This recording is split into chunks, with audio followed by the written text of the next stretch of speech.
Don't mind us, peoples. Just making sure it's live.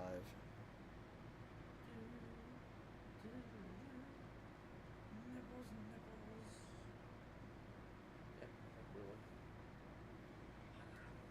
nipples. Yeah, Cool. there I am. Don't mind us, peoples. Just making sure it's live. Okay, that sounds like good audio actually with the microphone right there. Yeah, Okay. I ain't even got to pick up that one. You heard me perfectly fine, so Yeah. just leave them where they are. Yeah. So, hey, this is Crazy Peas. I am TPAW, Karnage 6778.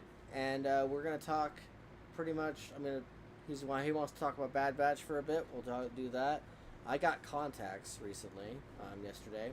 I went to the optometrist and found out I have astigmatism in my right eye. I never knew. Things you find out when you actually visit an optometrist for once. It's been In how many years? Yeah, it's been a few years for you. the last time I went to optometrist, it was before this podcast even existed. It's like 2019, 2020. Yeah, no, it's been a long time. Maybe I should get a physical. I don't know, but Fuck that. Just dude, we work out at the gym. We don't Yeah. need to go for a physical. Last time I went to get blood work done just for shits and giggles because I had a few extra bucks. Cost a little bit more. I wanted it too, but basically, you have high cholesterol. But that was when, at the end, when I tried to do a couple months of the carnivore diet. yeah, Before I'm just like, okay, life's not for letting me do that right now, so I just gotta go back to a regular bullshit diet, whether I want to or not. yep, But now that I've kind of improved the situation, I can go back to it. Because when I went with Ma to Sam's Club the other day, I got some meat to cover me for the next week. Made tacos for the kids, and I'm like, yeah, if I just throw this in a bowl, the kids aren't gonna have anywhere if they don't eat all their tacos. So I'll wrap me up too, even though I don't want to eat the carbs, but I'll just do it because it's good food. yeah. No, we had Taco Tuesday this last week, and I had 6 tacos. It's part of why when we went to the gym the next day, I was farting so much. You said it, I'm like, whatever, and I just kept working out. Yeah, because we were doing sculpt training instead of doing that other workout. We were doing sculpt training, and we're gonna to finish off the week. Yeah, we're gonna go back into the regular workout Monday, but we did sculpt training, and the whole time we're sitting there doing the sculpt training, I'm leaning over and doing my workout stuff, and then I'm just going, just like farting nonstop. And I'm just like, well, there's the tacos. Hello. Well, yeah, I actually. Yeah. One more day Yep. on the sculpting, and I'm doing the second week on that one, because that one's only a 6-week program. Yeah. It's not like the power one that's 13. Yep. Exactly. Yeah. Mandalorian came out. I don't know if you've seen it yet. I watched the first episode twice to make sure I caught everything, because I knew you'd want to talk about it. Dude, I don't know what it is about that show, but when I told Amber, I was like, dude, Mandalorian just came out. She's like, really? Because she was watching something else with the kid, and then she's like, really? And I'm like, yeah. And she immediately clicks out of the thing for the kid and just is like, all right, let's go to Disney Plus, and we started watching Mandalorian. Just automatically, just priority just escalated, and she's just like going. So we watched it, and I gotta say, like, it is nice seeing Mando back. I like the part where they go back to the planet that he basically tried to help out in the first season. Yeah. With the what's the word? The Bounty Hunter Guild. And how they've changed. No, that's no longer a bar. That's a school. That's my school. Oh, yeah. With the pirates. Yeah, the pirate bar that apparently he had had them. They were coming to that bar and getting drinks and stuff constantly, and just trying to have buddies. Create chaos and stupidity. Yes. Not the good type of chaos, the shitty type. Yeah, the shitty type of chaos that would cause all sorts of hate and get discontent, and he's just like, no, it's a school now, and it was a whole my school. Yeah, everything. Your school. Yes. That's what was funny. Yeah, motherfucker, I took this bitch over because we finally got, no offense, all you assholes out of here. Yeah. We're not doing that sort of stuff anymore. We're trying to be a decent, profitable, normal community. Yes. And fuck you with all your your stupidity and your contracts and shit. We don't do that shit no more. Be gone. Yeah, and he basically was. It turned into such a interesting standoff too. Well, it made me think. Oh, old westerns. Yes. Yeah. No. This opening episode was great. It was like they said, let's take everything that brought people to Mandalorian in the first place and just reintroduce that, like dosages and show and how everything. it is after the stuff that happened in the first season.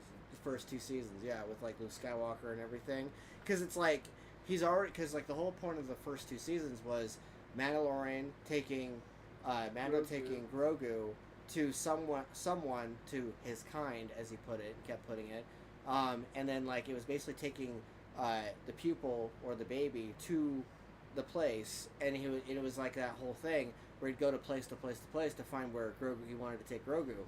And now that he's done that, now that he's taken him to Luke, and then Grogu made his decision, to be with Mando. Part of that was from Book of Boba Fett, but yeah, because of the fact that he'd already made the decision, and now Grogu's just back. Now they're in a whole different flow now. Like now they're he's teaching Grogu showing him the Mandalorian ropes. way, yes, from his point of view and what he does, so that way, when you get old enough, since you chose to do this instead of the Jedi way, even though you still, because it shows him using the Force, because I mean, that breed or species, whatever you want to call the Yoda bloodline, it's the natural talent, whether you want it or not, to be able to do that, the telekinesis through the Force. Yes, like he's basically everything that that Grogu knew when he was at the Jedi Academy. He's essentially remembering everything finally after suppressing it for so long, and it's like that's what I liked about season 2 and partially into Boba's, because Luke showed him his memories, so that way he remembers how to use the Force without it half-assing it, or I don't remember how to do this. How was I supposed to do this? He's like, oh yeah, no, just because when they were in the guy's office, he just the little like mint or whatever. He's like, mine. Yes. And I was like, all right. Yeah. He's fully intent with keeping in touch with the Force to use it, unlike they wrote Luke's character in the second and 7. Yeah. About, no, I just stopped using the Force. I stopped being a Jedi. I stopped all that shit because that created too much chaos and too much, because you get the yin and yang thing. Oh, I was being yin and there was way too much yang, so I decided to no longer do yin, so that way there's no more bad guys. But bad guys are always, you dumbass. Yep. From that movie, and that's what I got. It's like, yeah, you try to save everybody, but what you did is you kind of fucked it all up because you weren't there to put the little bitches in. And Stay down. From what Jon Favreau says, what they're doing is they're taking the story that's in this Mandalorian series and they're leading up to the trilogy. They're leading up to the next one, to the next trilogy of where Luke runs into Rey and Rey's finding Luke and they're on their little journey. So everything that's happening in this Mandalorian season is leading up to that trilogy. That's like I've Favreau also said. heard they're supposed to be doing kind of a more. They're going back. Supposed to be going back and telling the story of him building the Jedi Temple. Yes. Hans and Leia having the kid. Yes. That's exactly what they're doing. They're supposed to be going back and doing one movie with that or another. I heard another trilogy. It's the prequel trilogy to the last 3. Kind of what they're doing. Here's the story we want to tell. All right, now we're going to take you back and fill all that bullshit in. Yeah, that's you saw a bit of that too in the Boba Fett series, because like in the Boba Fett series there was a couple episodes where Mandalorian was going to visit Luke and saw the beginnings of that Jedi Temple, and like you saw like this building in the background with all the robots, and they were building the temple, and so it's like the precursor to that time period before Kylo Ren goes like AWOL and just starts killing everybody. Well, I think it's funny. He picked up the name Kylo Ren because it's the Knights of Ren. Yeah, the Knights of Ren. So he's like, okay, I have to pick a name because he didn't get a Darth title. Yeah. Because why I don't know. Because he's not a They Sith. wanted to change it. Well, that's what I liked at the end of episode 9 is where they went back and, oh no, y'all just 2 are in sync because just enough dark and just enough light, which is where I like Ren and where I thought Luke should have been. Because it always shows it, especially what they now call legends, Yeah. where he taps into or can tap into, figured out how to kind of do it like not man, Frank, Mace Windu, which tapped into it a little bit, but Luke went into, no, we need to be equal, 50-50. We need to go back to the original. Yeah. But it showed in movie 7 where all the books, and he's like, well, all these books are shit. They didn't really teach me everything because there's a whole bunch missing. Yeah. And then Yoda burns down the tree, which I thought was fun. You could use lightning. Yeah, everybody. I mean, that doesn't mean you're a bad guy. Just lightning is just a gift from the Force. Yeah, I know. Yoda like uses dark side for like 5 seconds just to. Well, what strike did down even a tree. Dark said it? Well, in my mind, it doesn't. I always thought that was funny. It's like, why shooting lightning out of your hands a dark side effect? Isn't that just another type of telekinesis? Because you're using the energy that's around you to create lightning or energy in its physical form. That's what they called it though in the Oh yeah, stories. it's always they the dark side. called lightning. it dark side powers. Yeah, and I'm like, yeah, but technically anything the Force gives you, as long as that's like owning a gun or having a knife on you. The laws are, as long as you don't have it or go into a place with the intent of being malicious, and like with the malicious intent to harm somebody, it's Yeah. perfectly legal to carry it around because technically it's a tool. Yeah. Just like a gun, it's a tool. More for self-defense than anything, but I mean, it's a tool. Yeah. If you don't use the tools you're given, then you're kind of like half-assing the job. So in my mind, it's always like, but that doesn't mean dark side. That just means, ooh, a new skill because I tapped into the dark side. That doesn't mean you're full dark side. That just means you tapped into it enough. That's why I was kind of pissed with Mace having the purple lightsaber and they tried to explain it with, well, he slightly taps into the dark side. It's like, why doesn't he have dark side lightning and fought That's Palpatine because in the office? Like, yes, I deflected your lightning. Here's mine, bitch. It's because Samuel L. Jackson specifically requested that George Lucas give him a purple saber. So he did. No, I understood that part. that was obvious because he talks about it. But I'm saying, like, I think it was before the third movie came out, all this myth and them talking about how, oh, that means he can slightly tap into the dark side because if you can tap into the dark side, your lightsaber goes red. Yeah. Which they kind of disproved that with Anakin because his lightsaber didn't go red; he was still using the blue one. Yeah. And they kind of put it into comic book. Oh no, you have to bleed the crystal. Well, you remember they also made those movies before they decided to tweak the lore a little bit and change some of the rules. But I remember that them tweaking the lore that the reason Mace. Mandos. Sure. Mace's lightsaber was purple. They brought it out before I think it was halfway through the second movie or after the third movie that part of the mythos is it's purple because he slightly taps into the dark side, so it's not a blue. It would be blue if he's not using the dark side to center himself. Yeah. Or to be powerful enough, like his character's supposed to be powerful. For Mace Windu, it was a slight tap into it. That's why the lightsaber's purple. Yeah. And then they've done other stuff in the mythos and in the games where it's like, no, that's just happen chance on which one you get because that's what type of Jedi you are. Yeah. It's like, you kind of fucking half-assed backward tracked that bitch and fucked it all up. You know that, right, motherfuckers?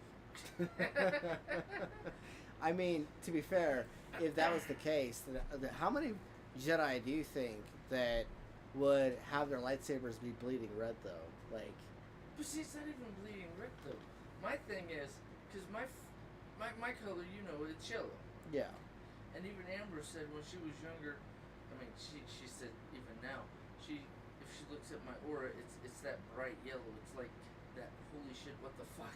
It's too bright yellow. Like Super Saiyan. Yellow. Mm-hmm. It's just the yellow aura. I'm like, well, yeah, I'm a Super Saiyan. That's the energy I, project. Yes. It's like, oh, you think you're strong and try me, bitch. Yes. Because I know I have the power. Yeah.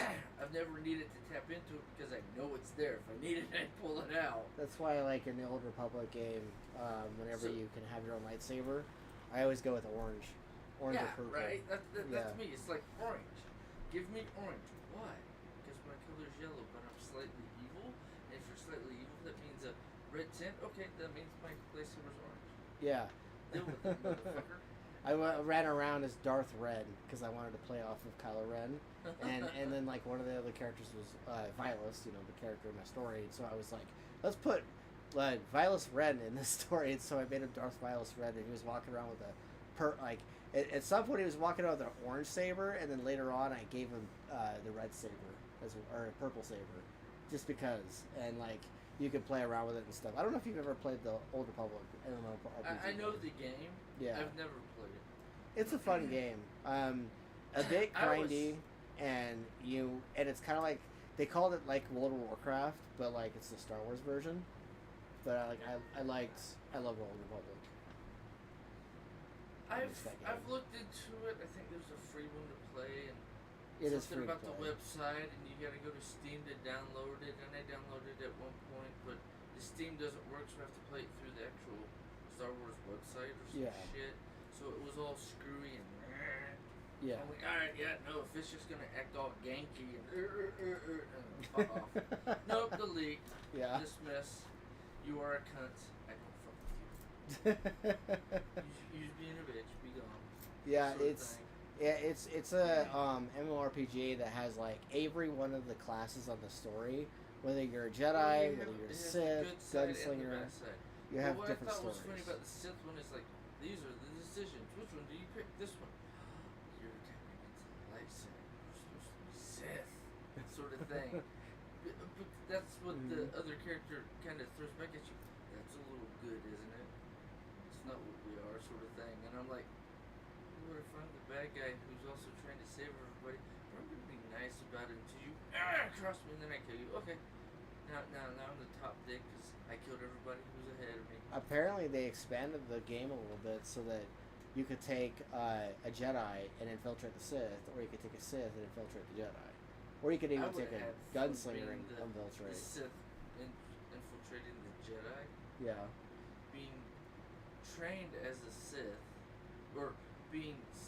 See, my brain goes, okay, they took you to the Jedi Temple, but they didn't know somebody like Palpatine was a Sith, and they kept teaching you the Sith and your full dark side, but you're at the Jedi Temple, so you look like a good guy.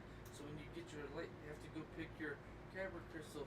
It's not red, it's orange, or something like that. The orange Yeah. or the purple or something. And it's like, why don't we? See, here's my only issue with that. It's like, can't we just have brown? I'm dark, I'm light, I'm everything in between because I Brown have saber. Yeah, why not? They'd be kind of like the black saber. They have a black Yeah, saber. but I'm in the saying game. with brown, if you just have to plug into, I know the boards that they have for the lightsabers now, and you'd have to tweak the colors just right to get that. It'd be Yeah. a light brown. It wouldn't be real brown. But I mean, I'd have fun doing that, just tweaking the colors just enough. Because I know you used to be able to, but I don't know if you can now with some of the programs they have. It would look like actual pre-programmed blood into- then, because blood goes darker when it's outside more. Yeah. Why does your lightsaber look like dried blood? Don't worry about it. Yeah, since you're stabbing somebody and cauterizing the wound. Well, no. My thought is the don't worry about it when you're doing something like right, Qui-Gon Jinn with The green. well, I mean, burning the door and then they close the blast doors. yeah. All right, I'm just gonna concentrate my energy and like use the Force to make the lightsaber because that's how you're supposed to control the lightsabers with the Force. That's the only reason it's a blade. Yep. It's using it to melt the blast doors. Yes. At the very beginning of the first movie Yes. of episode 1. And I I'm always like, wondered why they ooh, didn't ever do yeah. that again. Like, have, like, the lightsabers just cut through shit. Well, they do, but the only issue, and I've heard this complaint about, it's like, why is Qui-Gon die? It's literally a cauterized wound. You just have a hole in you. Yes. Use the Force or medic droids to fill it.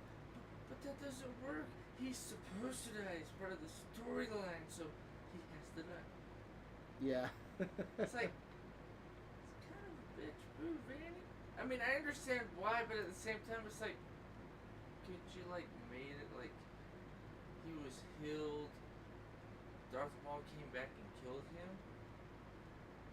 Yeah, no, I was thinking about that And after then I watched episode Anakin 9. would, that's what, in my mind, it's like, okay, Qui-Gon knows that Anakin and Padme are together Yes. while he's training him and stuff, instead of Obi-Wan being in it, but Obi-Wan's now a knight, but he still tags along with them because he's part of the, basically, like, the father, the son, and the grandson, like, Jedi line Yes. sort of thing.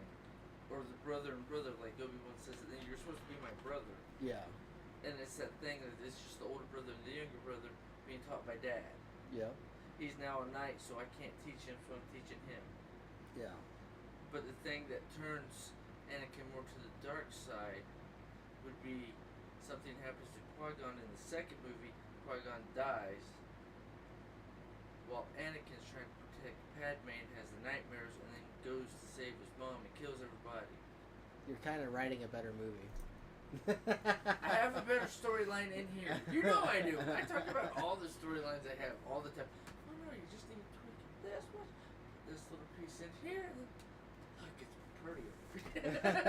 It reminds me of that one thing you sent me, that short or that video. The what if, yeah. Yeah, the what if, and I told you, I was like, I should have happened this way. This would have made it better. And you're just like, okay, I just thought it was a fun story. And I was like, yeah, but you could make it better. Yeah, you do the same shit. I'm just like, okay, you do your head canon. Yeah, and plus it was, there's no visuals. It was just, it was just, my aunt just texted me. She's just like, because she was going to come by and visit, and I was just going to be like, okay, go ahead, Karnage, talk while I talk to my aunt. But she's like, sadly getting late, cat sleepy, dang it, gonna have to plan for another time. So I guess that ain't happening. Yeah, no, I always do headcanons all the time. And that's part of what, like, I think that's part of what storytelling is. Like, whenever anyone writes a book, they're just like, they watch a movie and they're like, or read a story. Or read a story, whatever media they're consuming. And they're just like, what if you did it this way instead? And then it's like, that whole story is like a headcanon of a little story. Well, that's why I like the fanfiction websites, because it's like, okay, I like your idea. This is how you can tweak it, make it badass. Okay, you go write your book, give it to a corporation to publish it for you. Just remember, if you do that, you can change the names. Yep. I mean, I do that all the time. Me and you talk about 1,000,001 stories at once. I mean, we were totally rebooting Twilight years ago. I like my version better. Yeah. Where the Victoria is hiding. No. They're out in the open, but in a way that nobody realizes they're vampires. Yeah. And it's no, we don't need to kill humans. That's why they have all of these blood banks. Yes. The humans only get half of the blood that actually gets drunk. We get the rest to feed everybody. So that way you can be the vegetarians like the Collins want, but actually you're actually getting human blood to get your full max out power without actually having to kill anybody. Exactly. And with all that, and I'm saying, with as old as they are, they could use the human technology to improve and try to do what they're doing nowadays, which is make basically manufactured blood or plasma to help people heal, because the body will think it is what it is and use it to do that. Yes. And you can do that if you're smart enough vampire, or you change somebody who's smart enough into a vampire to make it so that way you don't have to kill humans, and there's not, oh my god, there's all these missing people.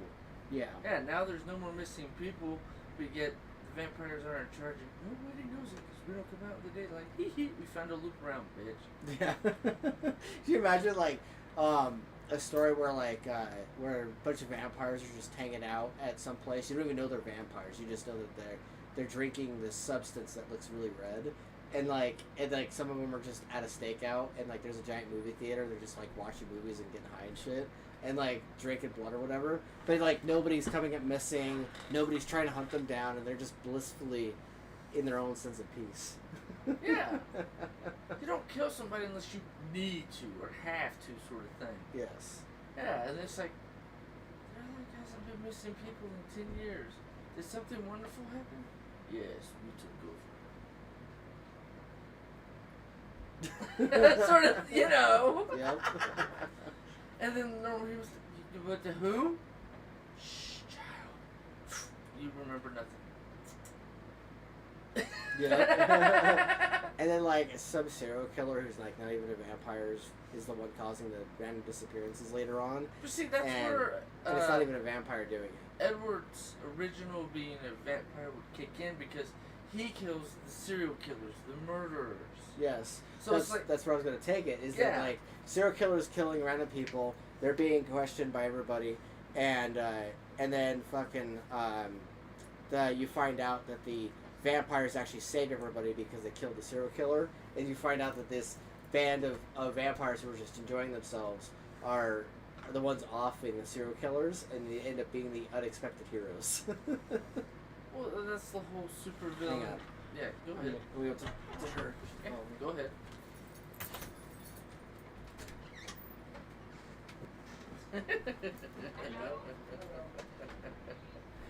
The fun randomness of his family.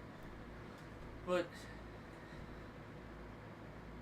I have nobody to launch stuff off of. But anywho, no, I mean, that's like with the way they did National Treasure, the series. They did a good story, but I also saw where they could edit it in certain ways. Where like her finding out, she thinks her father is Salazar, but finds out his father just let them call him that and put him in prison, but he wasn't Salazar. I always thought that part was funny because if her dad was Salazar, just nobody knew, and at the beginning where they say, well, I'm not part of your group, he became Salazar because he got to the top of the organization and then decided to leave it and leave the spot open, and that's how the FBI agent who was in charge of the office, where the old FBI agent supposedly from the first National Treasure movie died, that would have been the loop in, because he is Salazar. Now that he's out of prison, broken out by his daughter, he's actually going to get the treasure, and the daughter thinks he's helping her, but he's actually not, because he actually, once he got out of prison, found a way to tell them, I'm back, and took over the organization again. Or him and the new Salazar had to actually fight for the right as the leadership, and then he could have saved the treasure or stopped them from trying to destroy the treasure, because he's now in charge of the organization where Salazar is in charge. Little hand cannon right there. Woohoo, fun. Let's see what else. Vampire this, Star Wars that. Oh yeah, Bad Batch with Star Wars. I don't know if anybody's watched the second season. I've liked it because of what it's shown and some of the stuff. And episode 11 came out, I think it was yesterday, but I watched it today. And it was and at the end, the guy who used to be in charge of the cloning planet telling the guy who works for the Empire, trying to have her do her job so that way they can clone a creature to make it more powerful and use it in nefarious ways as a weapon, and she wouldn't help. He told the guy from the Empire that, well, she has a thing for this one clone that's a girl. And being part of the Empire, the guy knows all the clones were male. So it's like, ooh, interesting. Let's have a talk about it. That's the end of the episode where they basically walk into his office to talk about, what's her name? I can't remember her name now. The female kid in Bad Batch. But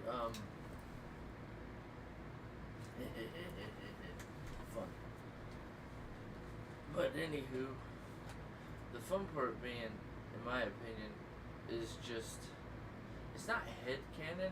It's more like the character wouldn't do that. The only thing I thought they missed out on in doing episode 6 and 7, more 7 because they didn't bring it in, was Luke Skywalker falling in love with a female, making her his wife, and then they have a really good relationship. That's where I thought they missed out, because if they'd have brought that in, I think it had added a nice grounding to the story, with him saying, well, I don't tap into the Force or use the Force because he decided to do what his father did the wrong way, and instead of being the I'm in love, but I have to hide it because I'm a Jedi. No, I'm in love, but there's a way we can do this, and I can still be a Jedi and 100% a good guy. Oi, dragon. Scratching at the wall. You can't climb out of there. I know you see leaves because of the background, but your background's off center. So you're trying to climb out of the cage. Bearded dragons are beautiful, by the way. But where was I? Oh yeah, with the wife. And then she dies, and it slightly turns Luke partially dark side before he decides to give up on the Force and using it, because if you fall in love or have attachment, that's where you turn slightly to the dark side. Which is funny, but yet at the same time they disprove that, because if you do it properly with the Force, good or dark side, with Kylo and Ren, well, Ben and Ren, there's a funny one, Ben, Solo, and Ren, the way they connect it, and it had nothing to do with he's dark side now, who used to be light side, and she's light side. It became the way they were connected, made them the perfect set. But the issue I had with that was they could have done it in a way to keep them both alive, in my opinion, and that's where a lot of people I've heard complain, because they both could have lived. But it's interesting, and I like the way the movies ended, but I also like watching the Mandalorian, because part of episode 1 was him trying to get the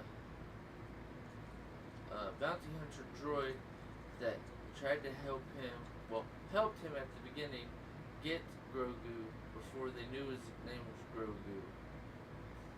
And as soon as they activated him, he tried to attack and destroy Grogu, because the last order he got before he lost his memory because he blew himself up to save people at the lava pit was get Grogu, destroy Grogu. So I thought that part was very, very interesting.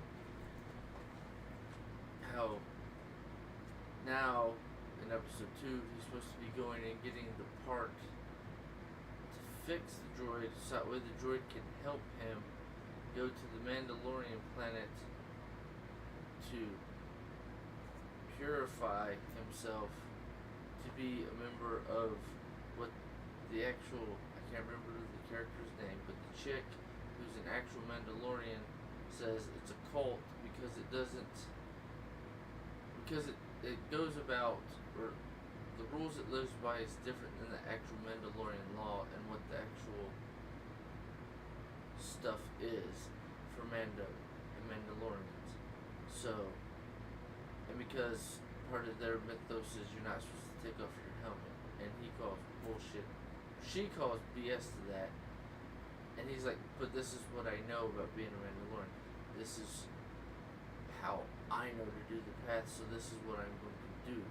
So she helps him by telling him where to go, but he's still got to get the parts to fix the droid. He wants to help him. Yeah, be mad at me, I close the lid. Guess what? Deal with it. If I turn your light off, you can go to sleep though? You were unsure. Okay. But, I mean, that's like, well, I'll just go into all my little BS headcanons since TPAW's on the phone with his aunt. I always thought it was funny how the poison, or in my head, it's poison or venom, because the venom is what turns you into a vampire or a werewolf. That's why with Twilight, they're not werewolves, they're changelings because they don't get bit. But it's still part of the family bloodline, which also goes back into True Blood series, where they talk about, well, you can't pass it on to somebody else by biting them. But in other mythos, it's the bite, which is the venom or poison that transforms you into a werewolf or a vampire. And from the original mythos, or the mythos that is most commonly known, is the two children of the original immortal were bit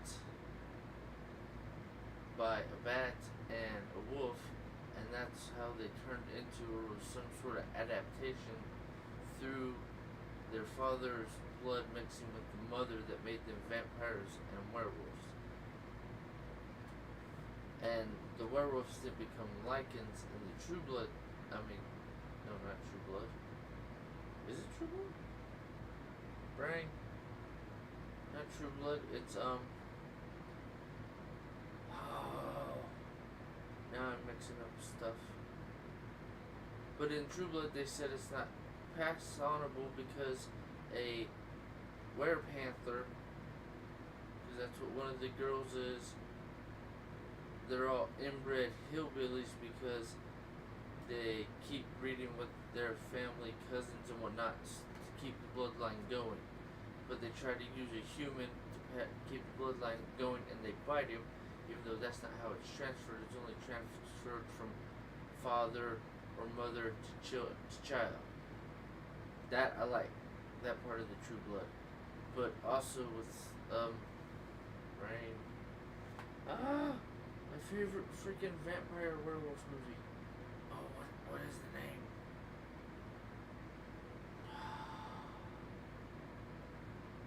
With Selena.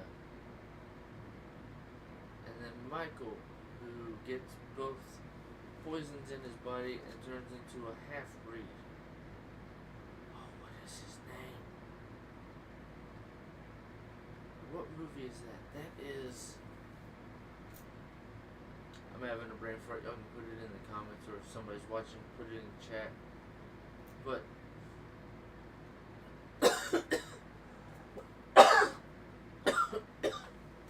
oh, that tickled my throat wrong. But anywho, the mythos that it can be passed along through blood, and when Selena has sex with Michael, their child, because she drank the last of something Corvin, the father, the one who's just immortal and not has a werewolf or vampire blood mutation. She gives him, he gives her, tells her to drink his blood to keep the bloodline going. And because of that, I think, because it's just pure immortal blood, not, what would be the right word? Tainted by mutation, which made his two sons the vampire and werewolf, or lichen, because it wasn't, no, lichens after the werewolf can change back into a human. So yeah, werewolf. But the thing is, with his blood, she partially came back to being human and could have a child, and because her and Michael had sex plenty of times, she ended up becoming pregnant and giving birth to their child.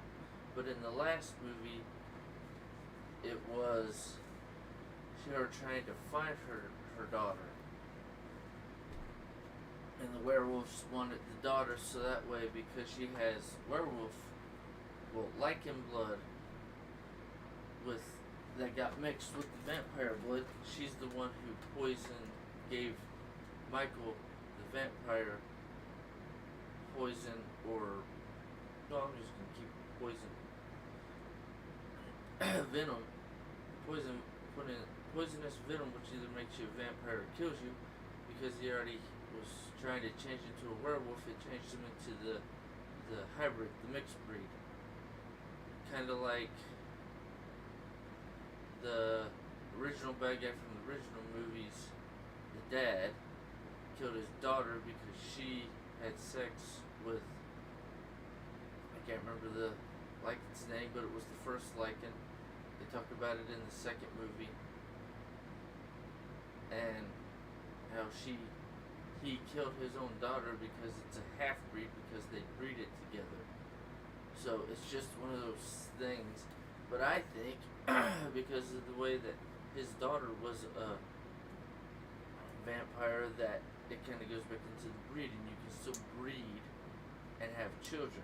The only issue is it like Twilight, where a vampire has to have sex with a mortal, regular human woman, and then when she's about to have the child, or has the child, you instantly change her give her the venom poison that transforms the person into a vampire.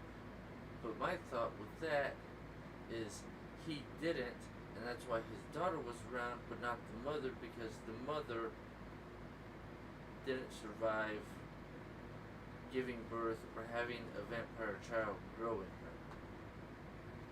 If that makes sense.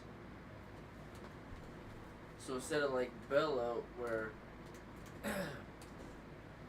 he tried to save her by biting her, giving her all the venom, and also putting the venom straight into her heart before it stopped, so that way it would transform her into a vampire.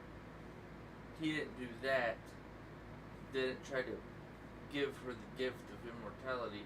So his daughter is a vampire because she was born a half-breed. But he didn't want to mix the blood, because as far as he's concerned, that's a pure breed, because she was born from her mother. And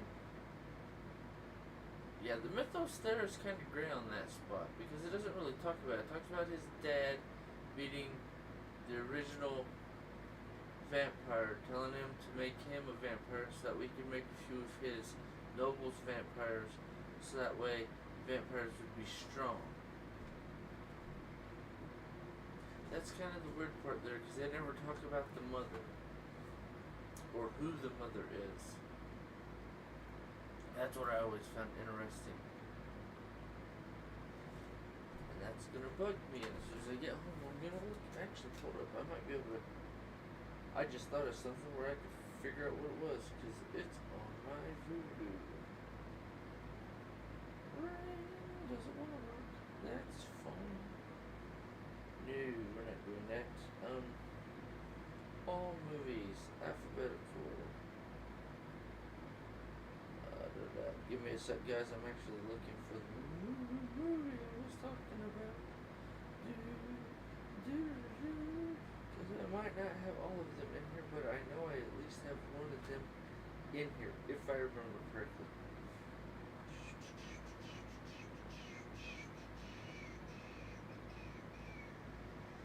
Wait a minute. Okay, no, I didn't pass it.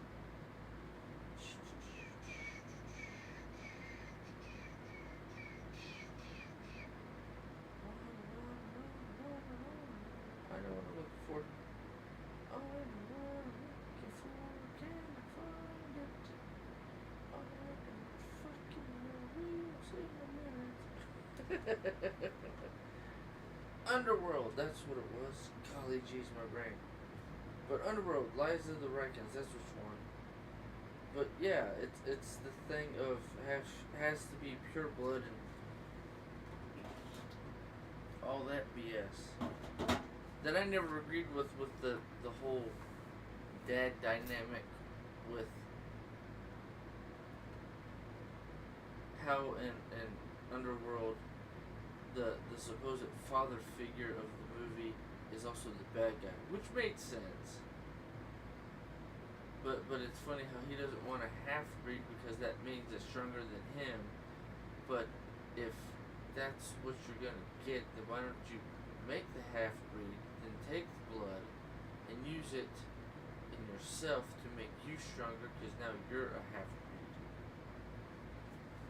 That's where my whole mythos and brain canon comes in on some of this vampire werewolf stuff. Okay, are they fighting to fight because supposedly the poison from the werewolf, if they bite a vampire, or the vampire's venom or poison, if they bite a werewolf, will kill the other one?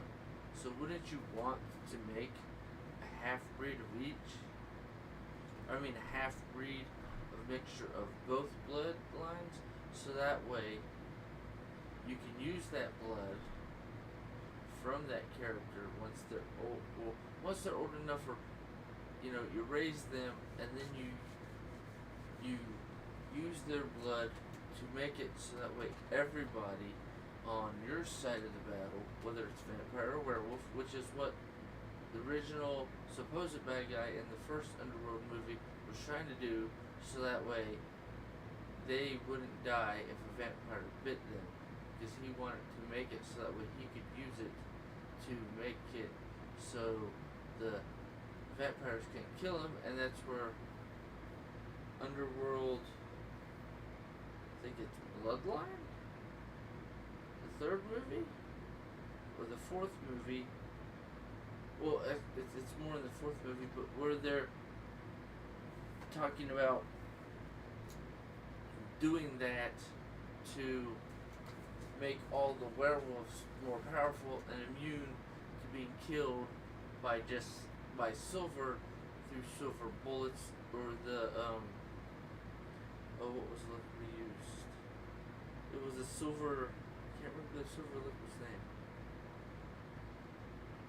I can't remember because he put it in a bullet. Because before that, the werewolf had talked to a scientist that the guy in charge, Victor, threw into a cage and hid him away, but the werewolves found him and turned him into a werewolf sympathizer to make them, or figure out how to make them better weapons, and they made UV bullets which pumped liquid that held the UV rays into the blood to kill the vampires better and faster. But I always thought vampires and werewolves had a weakness to silver. Or at least that's the myth I remember growing up with when I was younger, way younger. But they always changed that a little bit. But with the whole Twilight thing, the Volturi, the way the Collins could fix that is with them saying they're vegan, but using like blood banks and plasma places, taking half of the inventory and using it. Because one of the things they never talk about in the, well, I think they touched in it in somewhere, but I don't remember the details. But how vampires have to drink the blood, but they never determine, is it the red blood cells, the white blood cells, or the combination of, which is what gives the vampires their power. And my thought on that is, well, if you become a vampire, you find a way to be able to go out into the sun, or if you can't, you go out after night and become really study, because you basically are immortal, and study whether excuse me, whether you need to drink or put it into your system plasma by itself, red blood cells by themselves, or the combination, which is what you're actually getting when you drink some regular human's blood, because you're getting the plasma and the red blood cells. So I always thought that part was funny, how nobody has ever tried to make a vampire series or movie that goes into that. I mean, if you want to come to me, Karnage6778 on all social medias, or CarnageMaster1983 at gmail.com. Come talk to me. If you got the funds, talk to me. I will give you my deal, or I'll be part of the staff, or I'll be the person telling the ghostwriter, here's my deal, and we'll go over it like I do with TPAW. Just talking about ideals, because I've given him a couple which he's put into his books, and for me it's the fun part of, here's my ideal, here's how the universe works, here's what happened, and let me, ghostwriter can turn it into a book, or we can use it and turn it into like a movie where the battle between the werewolves and the vampires is becoming so hard that the vampires are trying to figure out which one gives them the most strength. And using blood banks and plasma donation centers and blood donation centers, which are called blood banks, they own all of them, so that way they can take a fourth to half of the stuff that comes in, send the rest to the doctors, the hospitals where it's needed to make cures and stuff for humans, but use it to not cure the vampires, but make it so that way they can either figure out which one they actually need more. Is it the combination of the red and the plasma? Is it just red blood cells, or is it just plasma? Because if that's the case, like in Blade, where they had all the homeless people strapped to machines, being alive and just taking the blood, although I don't agree with that, you should never kill anybody, but yet leave their body living because they're brain dead, but do something so that way the population can stay where it is, and you excuse me, can basically be rich by making all this money, by doing all this stuff, and because you're super rich, because you own all the blood banks and the plasma centers, you can do it in such a way where you become so rich that you can support their own research into your own blood as a vampire, and possibly do the research to find out why vampire blood and werewolf blood doesn't mix, and why you are both poisonous to each other. I always thought that part would be more fun than anything. Find out why each other is poisonous to the other one, and fix it and cure it, and become, instead of the vampires and the werewolves, be a blended, just the vamp wolf, or were-vamp, or vamp were?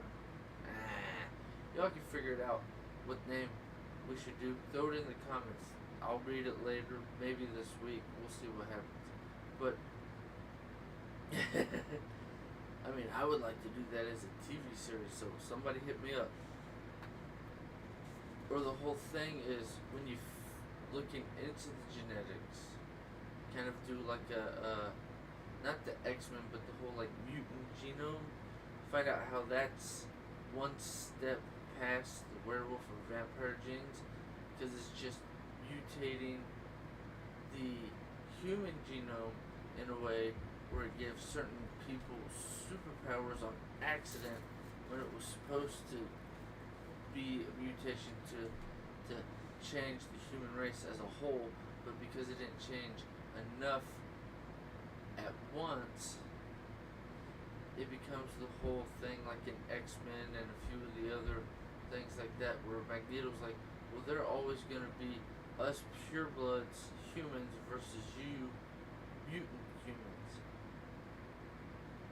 And I'd love to do a take on that one too, or how, or my thought process would be with them trying to figure out how to make it so that way they can eat regular food like the werewolves, the vampires, and end up accidentally turning themselves or trying to make it so that way they can survive on food and or blood, like the Volturi talk about in Twilight at the end of the last movie, the fourth movie, the second half of the third movie as far as I'm concerned, because it's the second half of the third, or is it the fourth book? It is the fourth. So would it be the fifth one? Hang on, my brain processing.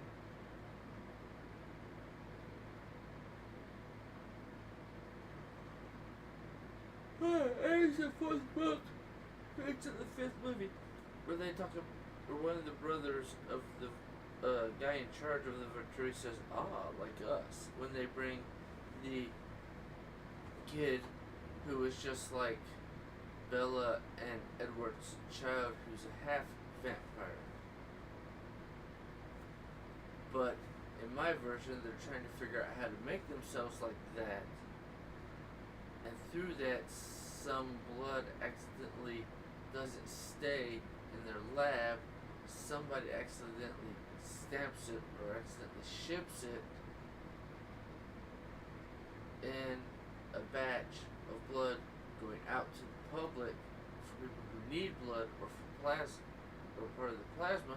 It goes back out into the main population supply for drugs and cures and help people with diseases, and it ends up turning them, their genetic code, it alters it so that way their kids end up becoming mutants and getting superpowers.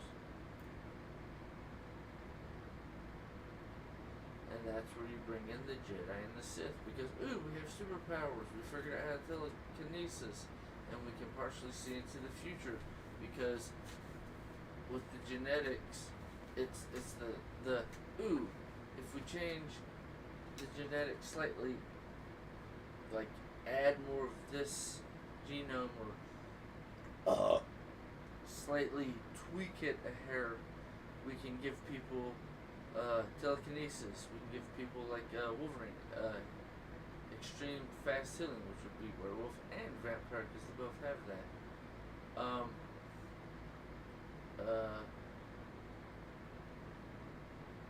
Cyclops is really wouldn't pop into the werewolf vampire. It would be an alternation or a mutation of the genetics that they were trying to alter, going to the extreme. But I mean, you could figure out a way to combine all those powers and be able to be like a werewolf or be like a vampire without actually having to be bit by a vampire. They figured out how to genetically change your DNA with, what is it, script? Thing that I'm walking on. Bit by a vampire? I think it's script where I'm back, by the way. China tried to change the genetics to try to take something out of the genome, because it was something that was, when they did it, it made the kids less, it made them less prone to catching, I don't remember if it was disease or something else. This is one of the things that's popped up in all of my feeds with all my watching of stuff. So Joe Rogan, they were talking about it. But when they put that through the script thing to change the genetics to the kids actually, it did what they wanted, but the side effect was they were super intelligent kids. Yeah. So it made them like super geniuses out of fucking nowhere. Because they tried to alter the genetics to take out the possibility of catching a disease. I'm just gonna nod my head and like 30 minutes ago. Yeah, you didn't even. My head. Yeah, I've been talking to her a little bit about life. Yeah. Well, that's fine. I went on a tangent. I went through Twilight, True Blood, Underworld, X-Men, and a few other things, and I kind of like, and even like Jedi and Sith. How it's all the same universe. It's just slightly altered dimensions. How it all fits in, and I was trying to circle it around, because with like Jean and Professor X, they have the telekinesis. Yeah. And they can read other people's thoughts and know what they're going to do before they do it. And like I was saying with Wolverine, he has the super healing like a werewolf or a vampire, but he doesn't have the disabilities that they have with the drinking blood, allergic to silver or sun. Yeah. So my thought process was the vampires are trying to figure out which do they actually need. Do they need the red blood cells? Do they need the plasma? Or do they have to have the combination?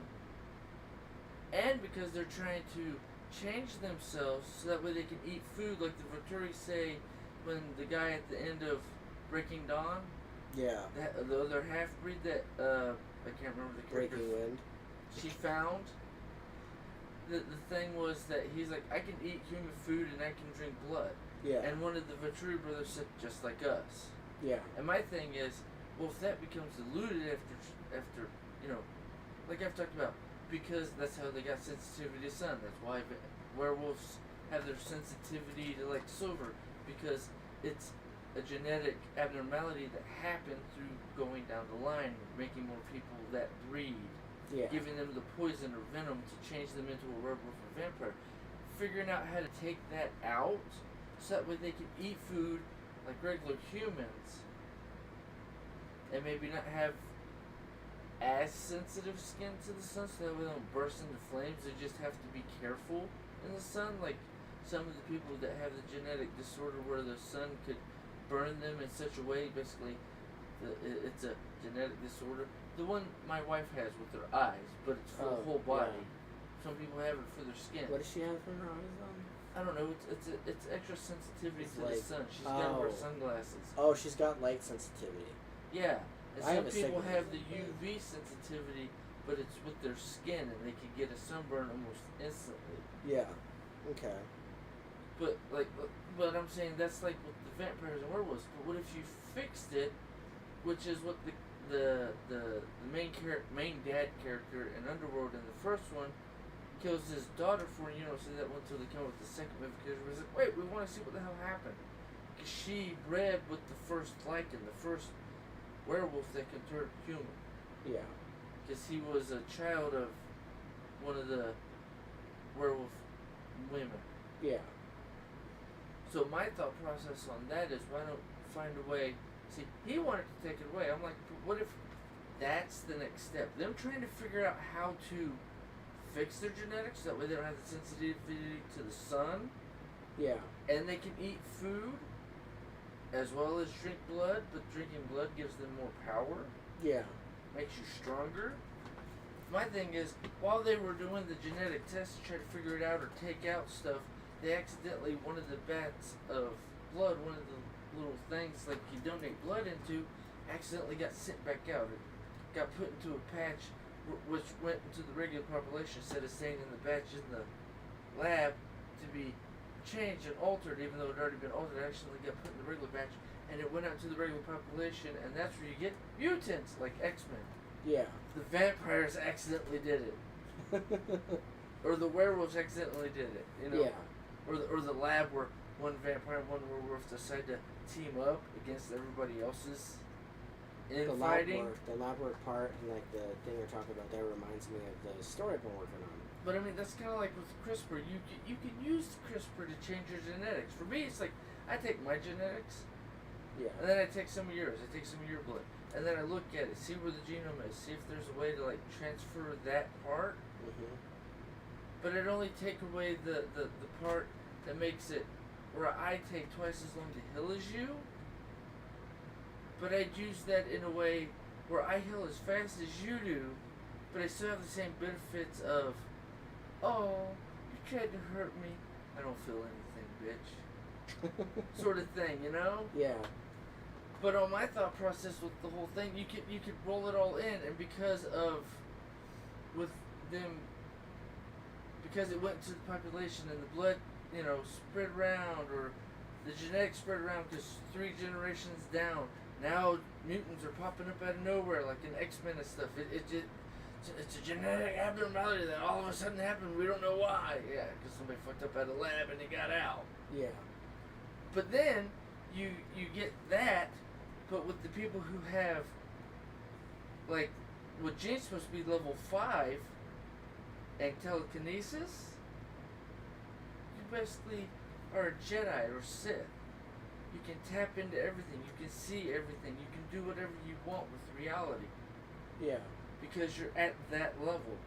That's Sith and Jedi level where something's going to happen, or shit, something did happen.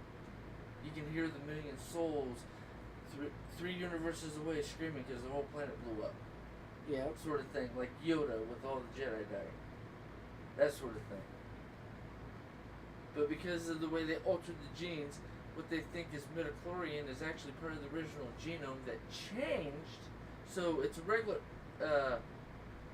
element that's in your body. I'm connecting werewolf dot with telepathy and telekinesis into Jedi. What a mind warp. That's where I went, dude. But it's the same thing, I guess. In a matter of speaking. Well, I mean, if you think about it, it's all genetic abnormalities. Yeah. You look at anything. I wonder how you can do that. You can adjust your genes asleep. It's like, click, if click. your mind is broken by the end of this podcast, I apologize. I know. Like I said, I gave you my email. Throw me an email if you want me to turn this into a TV series, a show, or rewrite 1,000,000 books. You're my ghostwriter. I just tell you how it all happens in life. And you can fill in the blanks. We'll all become multimillionaires. I'll have 5 TV series and 3 movies running. 3 movie series running all at the same time. You know me. I'm overthinking everything. But it works if you're trying to make every movie or every thing that everybody loves, like X-Men and DC Universe and Marvel, Star Wars, and all that shit. It's all in the same bubble.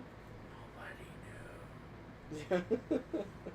This is what you think a universe is. No, the universe is about big, and Star Wars is here, X-Men's here, mutants are here, or X-Men, and then vampire and werewolves here. But where we live is here, and here in the middle is a combination of all, but they don't talk to the rest of the universe, because then if we told them what it's all the same shit, just slightly altered, they'd blow their fucking minds. Yes. And that's where you get the little gray man, because it's like the little aliens in Mando that was trying to fix the droid and told him he needed a new memory stick so they could fix him. But it's that inside of the gray man's suit, in the regular gray alien suit, going around checking on the other universe to see if they're at the point where we can go, just move them along. Just a hair of evolution. Don't tell them, just sit back and go, let's see how this plays out. Well, no, I mean, because if you think about it, because if you actually look at a lot of documents, with Nazis, they were actually talking, and they said in a few documents, oh yeah, no, we talked to basically an ET, extraterrestrial. Yeah. That's how we jumped forward in airplanes and missiles and all this stuff, nuclear bombs. Almost Makes me think of the UFOs recently, and like the Chinese spy balloon that we don't know the technology of. Bullshit, we know the technology of. But no, I mean, I'm not high, guys. I'm going? I'm just very entertained by this. But I mean, this is where my brain goes on a daily. Yeah. So, I mean, it's not a new idea, but I'm thinking, we could actually do all the shit that we fantasize about. We just need to become more aware of how altering each genetic marker, because you look at the genetic code, but the thing is, they're like, okay, it's a TTMA, da-da-da-da, and they tell you where the combination is, but it's like, no. What does it do here? Because it's at the top of the code where you can read it.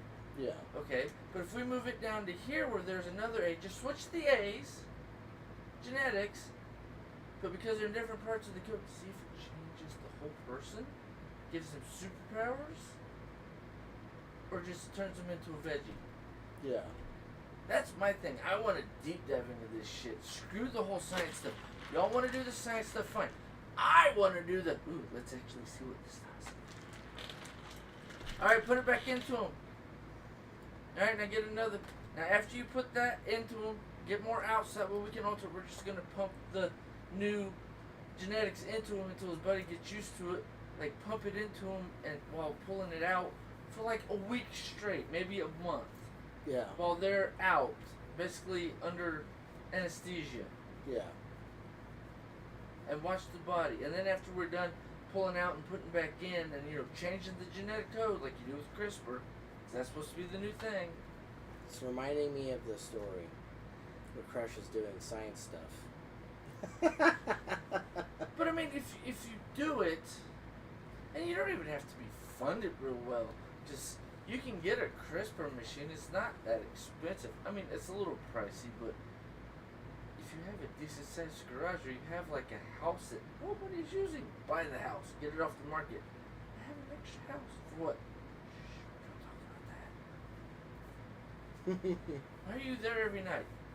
I'm fixing the world slowly. But I mean, my thought is, if you alter stuff and do it slightly, will it fix everything? Kind of like goes back to the newest Jurassic World. Yeah. Because she slightly changed Dominion- one thing in her Dominion. code for her daughter, Yeah. which is a clone of herself that she grew Yes. in herself. Mm-hmm. But she did it to fix the genetic abnormality that killed her. Yeah. Why don't we do that with, like me, with the CMT? Figure out how to fix something like that first. Because certain other diseases, they don't hit you until you're like in your 30s or 40s or 50s sometimes. Yeah. And sometimes we don't even know what causes it. Like people who have fibromyalgia, they haven't had it their whole life, but all of a sudden it popped up at this point in their life. Okay, where in their genetic code said it had to pop up at that age, and why? Or what traumatic event in their life snapped something in their brain so they changed their own genetic code by a horrible event or something they thought was traumatizing, which altered them without their knowledge. Yeah. If we figure out what those things are, maybe when something like that, like fibromyalgia or something, like, I can't remember a few of the other diseases where you're in extreme pain all the time. But my thing is, if we can figure out what genetic or head thing caused it, or if it happens in your head but it changes your genetic code, can we fix and change your genetic code back? So that way you're not in constant pain, and then it fixes itself? Interesting.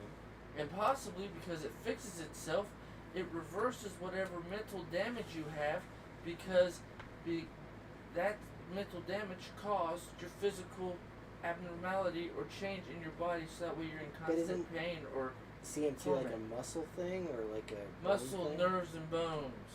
Okay. And depending on which one you have, determines on which you get.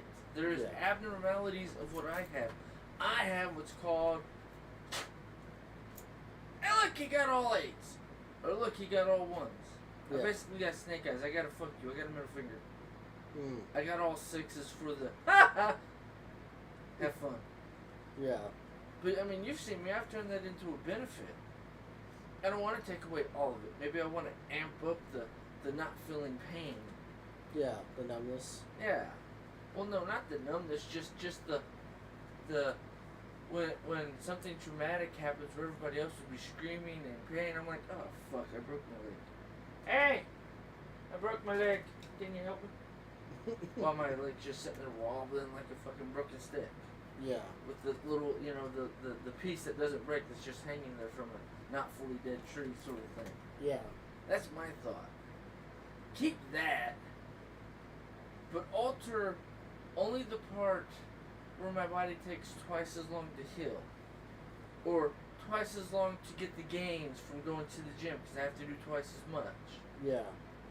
Alter just one little piece, so that way, me, with as often as I go to the gym with you, I would be ripped and like, yeah, say something, mother runner.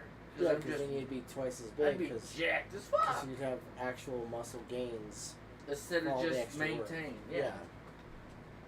And then that's my only thought process. It's how do I fix myself with the CRISPR thing? But if I do that, do I accidentally turn myself into an X-Men or a mutant with superpowers? Because now, while trying to fix the abnormality that makes me heal at half speed, I accidentally double or triple my healing speed. So hey, look, now I'm like Wolverine. See? Isn't that cool? You know, Yeah. if something like that happened, and I'm like, click, click. Let's see. Ooh, I can watch it. Ooh, this is fun. Oh shit, I gotta fix that finger. Okay, yeah. Alright, now they're lined up straight. You know, stuff like, just stupid stuff that goes on in my head. Like, how would I be able to turn it from disadvantage with stuff like CRISPR coming out and whatnot, turn it into my superpower? Yeah. Turn it into me as God mode. I don't have to walk, I don't have to drive a car, just put on my jacket and I float everywhere. Yeah, that'd be cool. Yeah. Fuck level 5G. Now fuck you, dude. I'm level 6. I make that bitch look like a fucking lightweight. You know. Yeah. Because it's always, oh look, this is where the standard is on the fake imaginary world. Okay, if that's where they leveled it, I'm gonna level here. I'm going up 2 or 3 levels just to piss off everybody. How did you do that?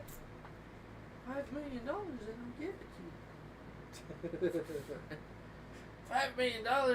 Yeah, you basically pay for the supplies I need to do it again. I'll do it for you. Yes. I'll literally alter you, change you into a handicapped person like I am now, to alter you into God mode. Take you from where your current normal is to you're almost a full cripple to yes, now that your genetics code altered like mine is, I just got tweak here, tweak here, tweak here. And because that's what I did with mine. Okay, now you will be a god in a week. Have fun. Bye. It's like then you have like an entire lab where you're like changing all of humanity. I just need a decent house with a decent basement and garage. Yeah. Because I'd have the lab downstairs, I'd have the testing area in the garage, and the front room's just to sit down, fuck a bitch, or just watch TV. I got no bullshit. I'm honest about what I am. I got no crap on that stuff. But I'm saying, that's where my brain goes. But it's like, but you need the funding. Give me the $5 million, I'll do it. Yeah. Give me $5 million, I'll get another house, turn it into a lab, where it won't hurt anybody else in the community. And I will literally find the cure to everything. And not just that, I'll find how to make it so that way we don't catch any diseases. We are literally God level status. Then what happens? Hey God, what? I did what you wanted it. I did what you were waiting another 1,000 years to do. I did it now. The fuck shit. Did you make your own dirt yet? Yeah, I figured out how to do that too. Shit. Because that's the joke. Because I actually heard this. It's the, yeah, God, we can do everything you can do. Yeah? Really? Cool. Whose dirt did you start with? Mine. Get your own dirt first, bitch, before you can say you're just like me. Yeah, you know. Yeah. But my brain goes, dirt. Okay, I have superpowers. Let's see if I can breathe in space. Nope, I need to adjust the code a little bit more. Okay, I don't need oxygen 100% of the time. I can hold my breath for 500 years. Go out into space, grab a comet, bring it back to Earth, crumble it up, put it in a thing. Hey look, dirt. Add water, add stuff to it. Stuff grows. Okay, I'm just like you, asshole. I figured it out. Yes. Then what happens? Either everybody says, ooh, make me like you. Motherfucker, I just put myself in charge. Why would I give you the freaking goddamn keys to my castle? Fuck off. Because someone wants the keys. No, he just wants to harass you because you came back into the room.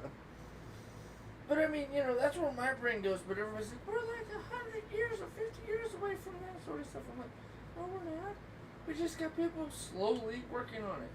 Yeah. Give me $5 million, 500 million, $1 quadrillion. Leave me alone.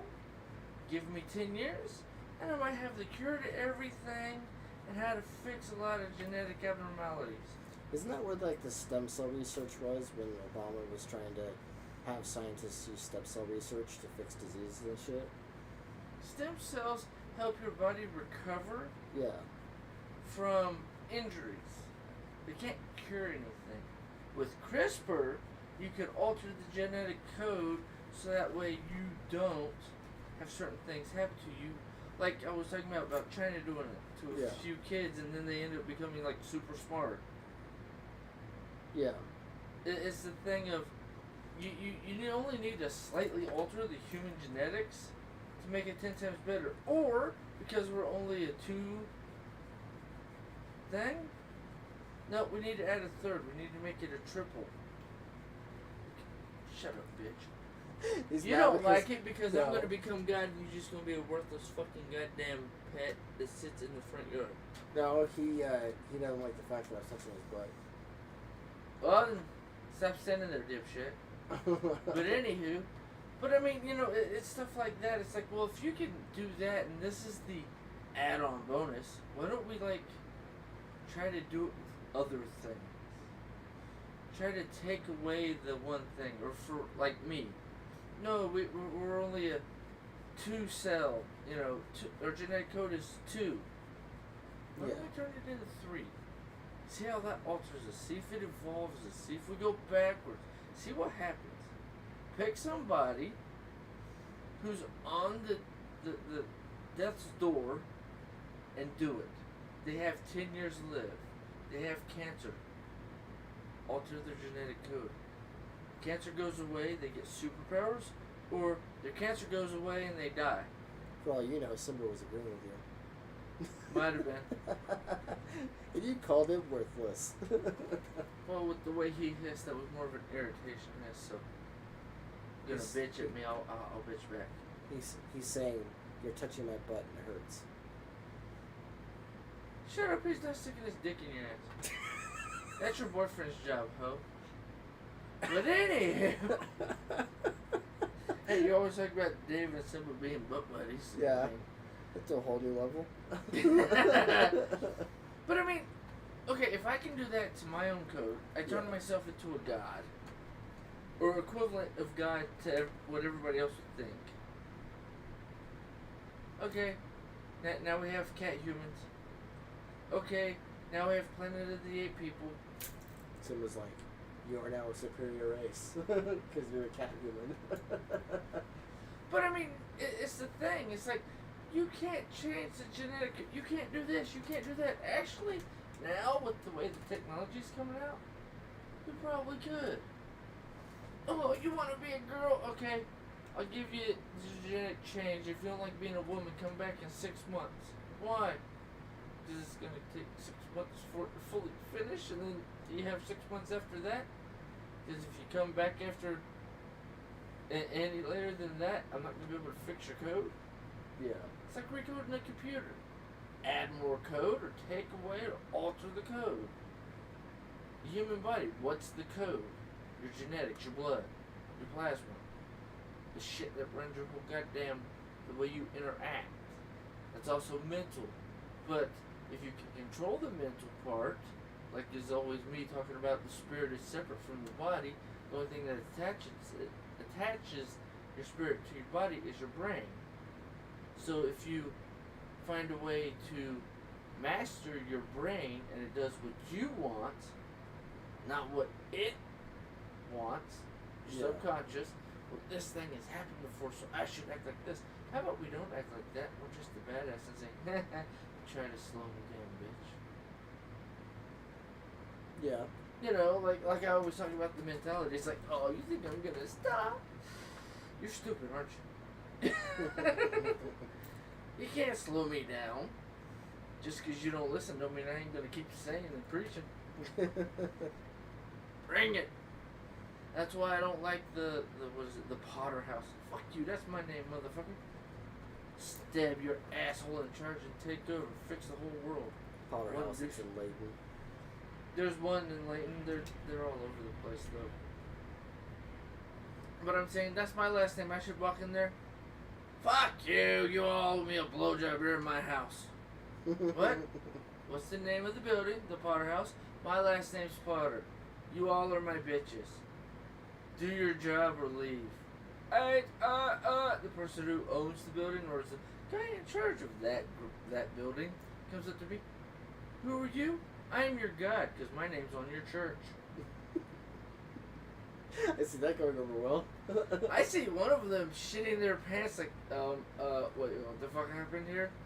You put my name on your church instead of the person who's actually God. Or, the kid he sent down to fix you all and tell you all, quit being mean to each other, everybody needs to just be nice. Yeah. Which was Jesus. And another guy that did it, that's where the Muslims come in, it's Allah. Or Muhammad was his name. Allah's their God. It's the same thing. Yeah, I was gonna say it's depending on which version of God. religion you talk about, they each give them a different name. You got Allah. You have, I don't remember. There's one that's in the Hebrew, Hebrew Bible, the original one. Yeah. And you just have the Christian one, which in the Old Testament is Jehovah, which is actually Jesus, because he's the one. He's like the area manager.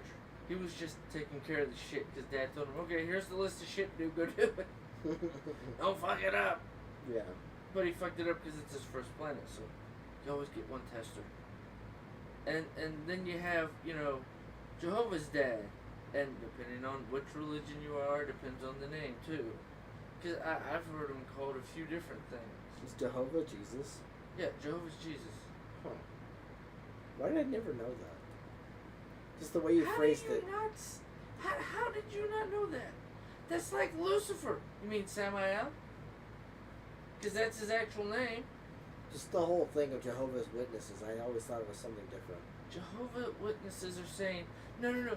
You're saying Jesus is Jesus. Jehovah's Jesus. Jesus is Jehovah's God. Not the same person. Motherfucker. It's called God Daddy told God's Son, here's the blueprint. Go do it. Now, in my church, one of the things they talk about in the temple, which if I get excommunicated, so fuck it, screw it, I'll just start my own church, it is about how God Daddy told Jehovah, Jesus, and Michael to come do it together. Because one thing that's believed in all religions that have or talk about, even Muslims talk about it, is Adam was Michael. Yeah. And somebody said something a few months back about how Noah was Gabriel? The archangel? Wait, Noah, I've never heard that. Noah, who built the boat, was actually an archangel? Yeah. Interesting take. Who he was before he came to Earth was an archangel. I was like, I've never been told this. Where the fuck? Who the hell? Have I been kept out of the loop because I haven't been in the Christian religion for fucking 20 years? What the hell happened here? Sounds like a supernatural twist, like the TV show. Yeah, but it's not. Gabriel went from being the trickster to being Noah, randomly out of nowhere for some reason, and because he decided to be a human for a little bit.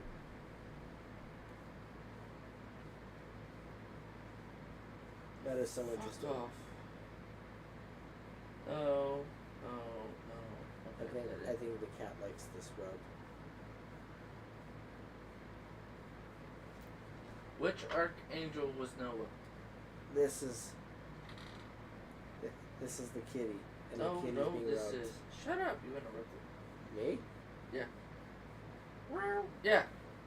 Angel Gabriel. It's part of the Christian mythos and the Jewish mythos. Noah, because he was the one, like Adam at the beginning. Okay, here's the thing. The archangels get no, just stop. I'll explain it to you. Archangels get the top jobs, right? They're basically like area managers or store managers. Yeah. This is the store, Earth. So, Michael, the top archangel, well, one under God, well, actually two down from Jesus, because Lucifer, Samael, was supposed to be the one under Jesus. He was like the second brother. Then you have Michael, the third brother, and then you have Gabriel, the fourth brother. The fourth one born. So, Jehovah, because he's the firstborn, he gets he instant gets the promise. Yeah.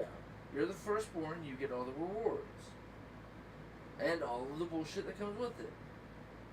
But Michael, because he didn't fight God, Daddy, about the plan, like Samael Lucifer did, and got kicked out of the kingdom, he, as part of the reward, got sent to start the world as Adam.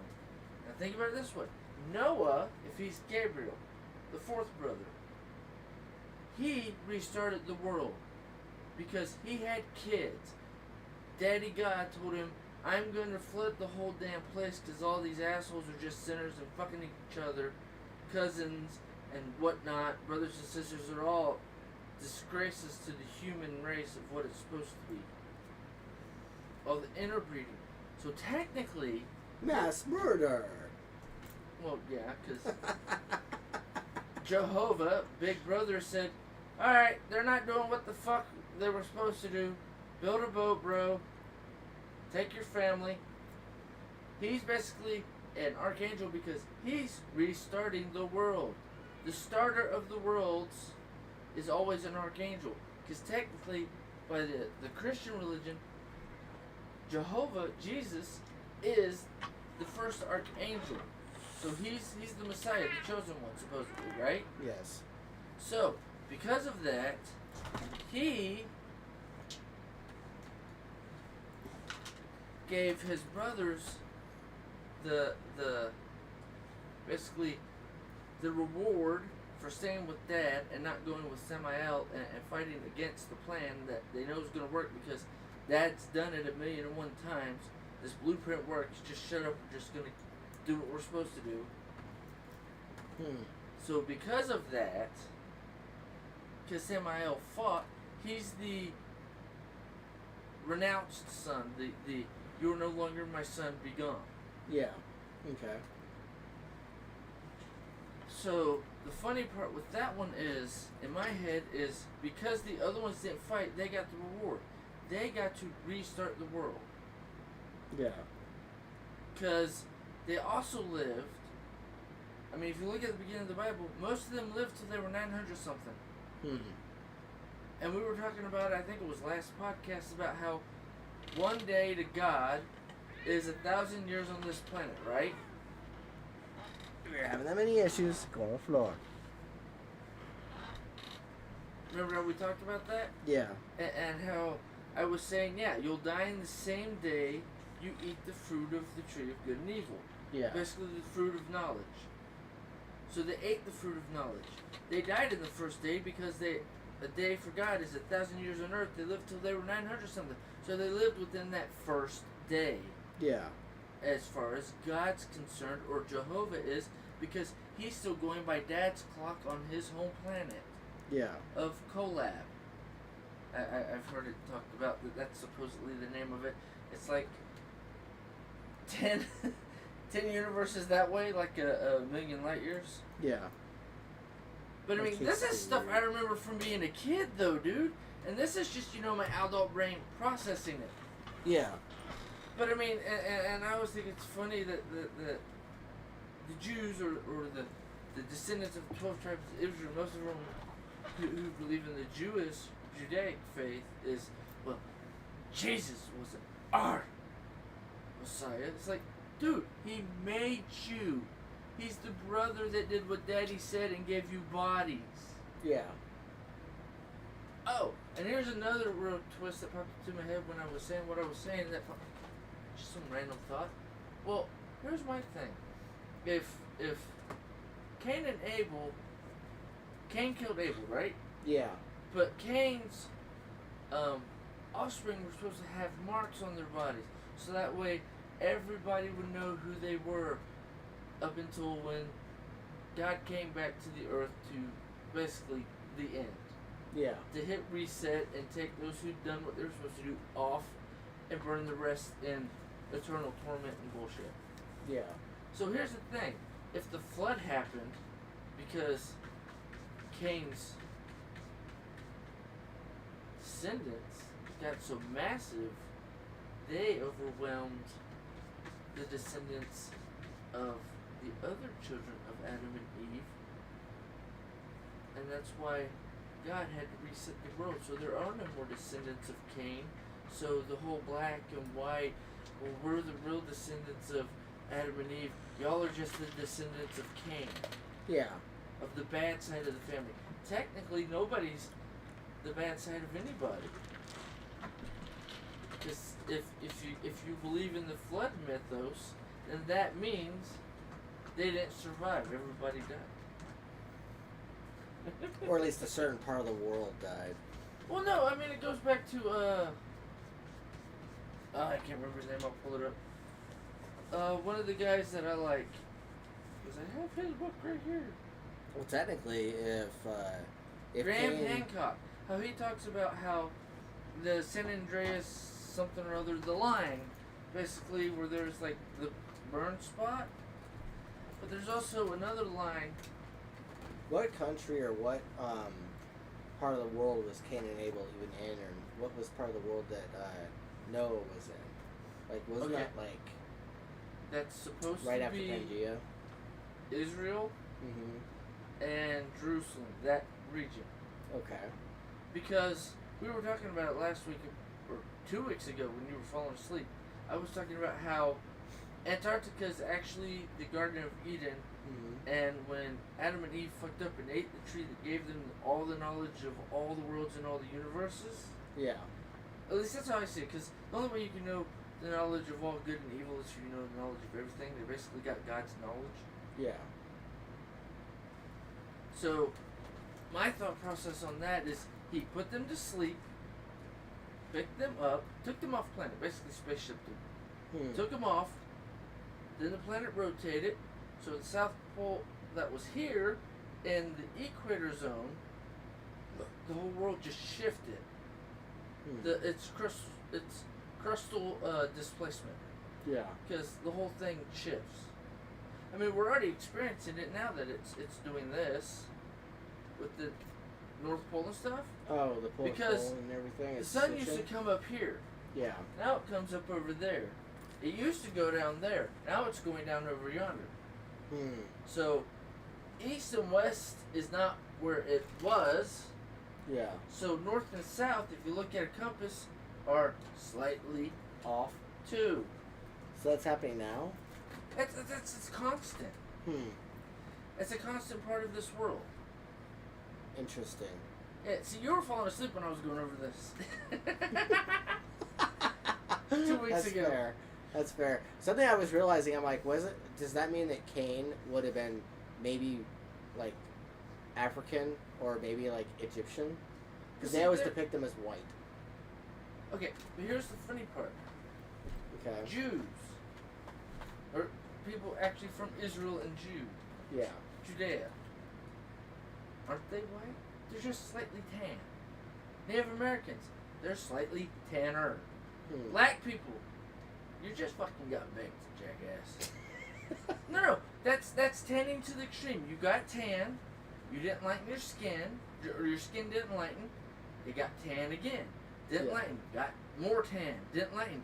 Motherfucker, use black as a night. Use black as midnight. Hence human racial stuff. But see, it's not racial because technically we're all the same race. We're just a different shade of brown. Yeah. Because technically, the people who are supposedly white, I'm not fucking white, motherfucker. I'm like tan. Tan yellowish, just like amber. You're getting that because of the context. The yellow tint is what you're seeing because of the lighting. Might be the astigmatism too.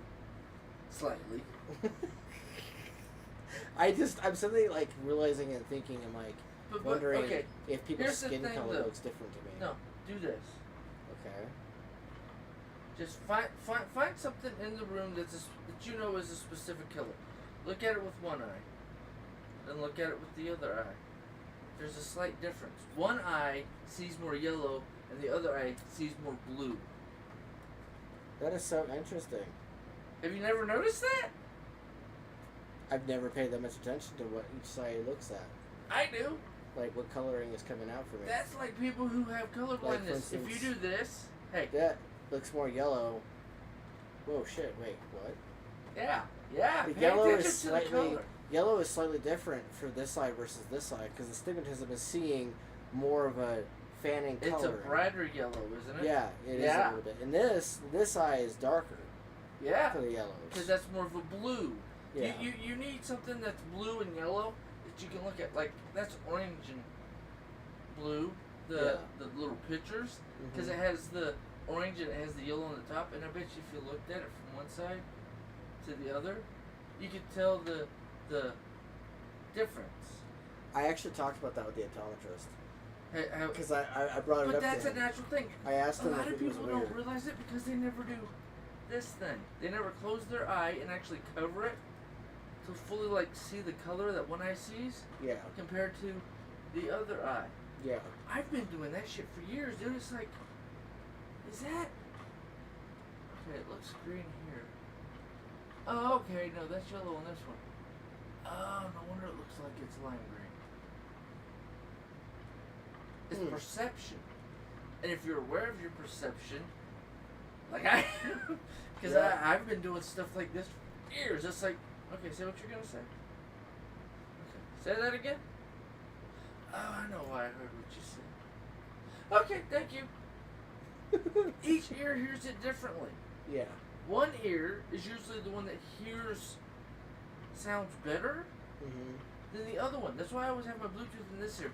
This ear is the quiet ear. Everything's quieter in this ear. I put Bluetooth or headphones in this ear, it's louder. This ear has better hearing. I did notice that about each ear. Each of my ears are slightly different.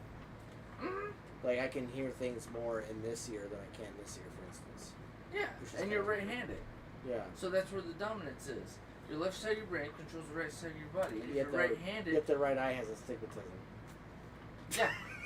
No, but there's a reason for that. The astigmatism helps you see yellow better, which is actually beneficial in natural environment. Yeah. Like with grass and stuff. Yeah. And plants. That's how you know if the tree's alive or dying. Because you can change and look at the one that sees the yellow more dominant, and it'll tell you certain things about stuff. That's why you react to certain colors and certain people doing and acting a certain way, because when you see their body shades better, you can tell where they are. Are they about to flip their shit? Are they in a good place? Can I actually talk to this person, or are they just fucking nuts? You can also see when like their veins are popping out, or when certain things are happening. And if you just randomly while you're doing something, just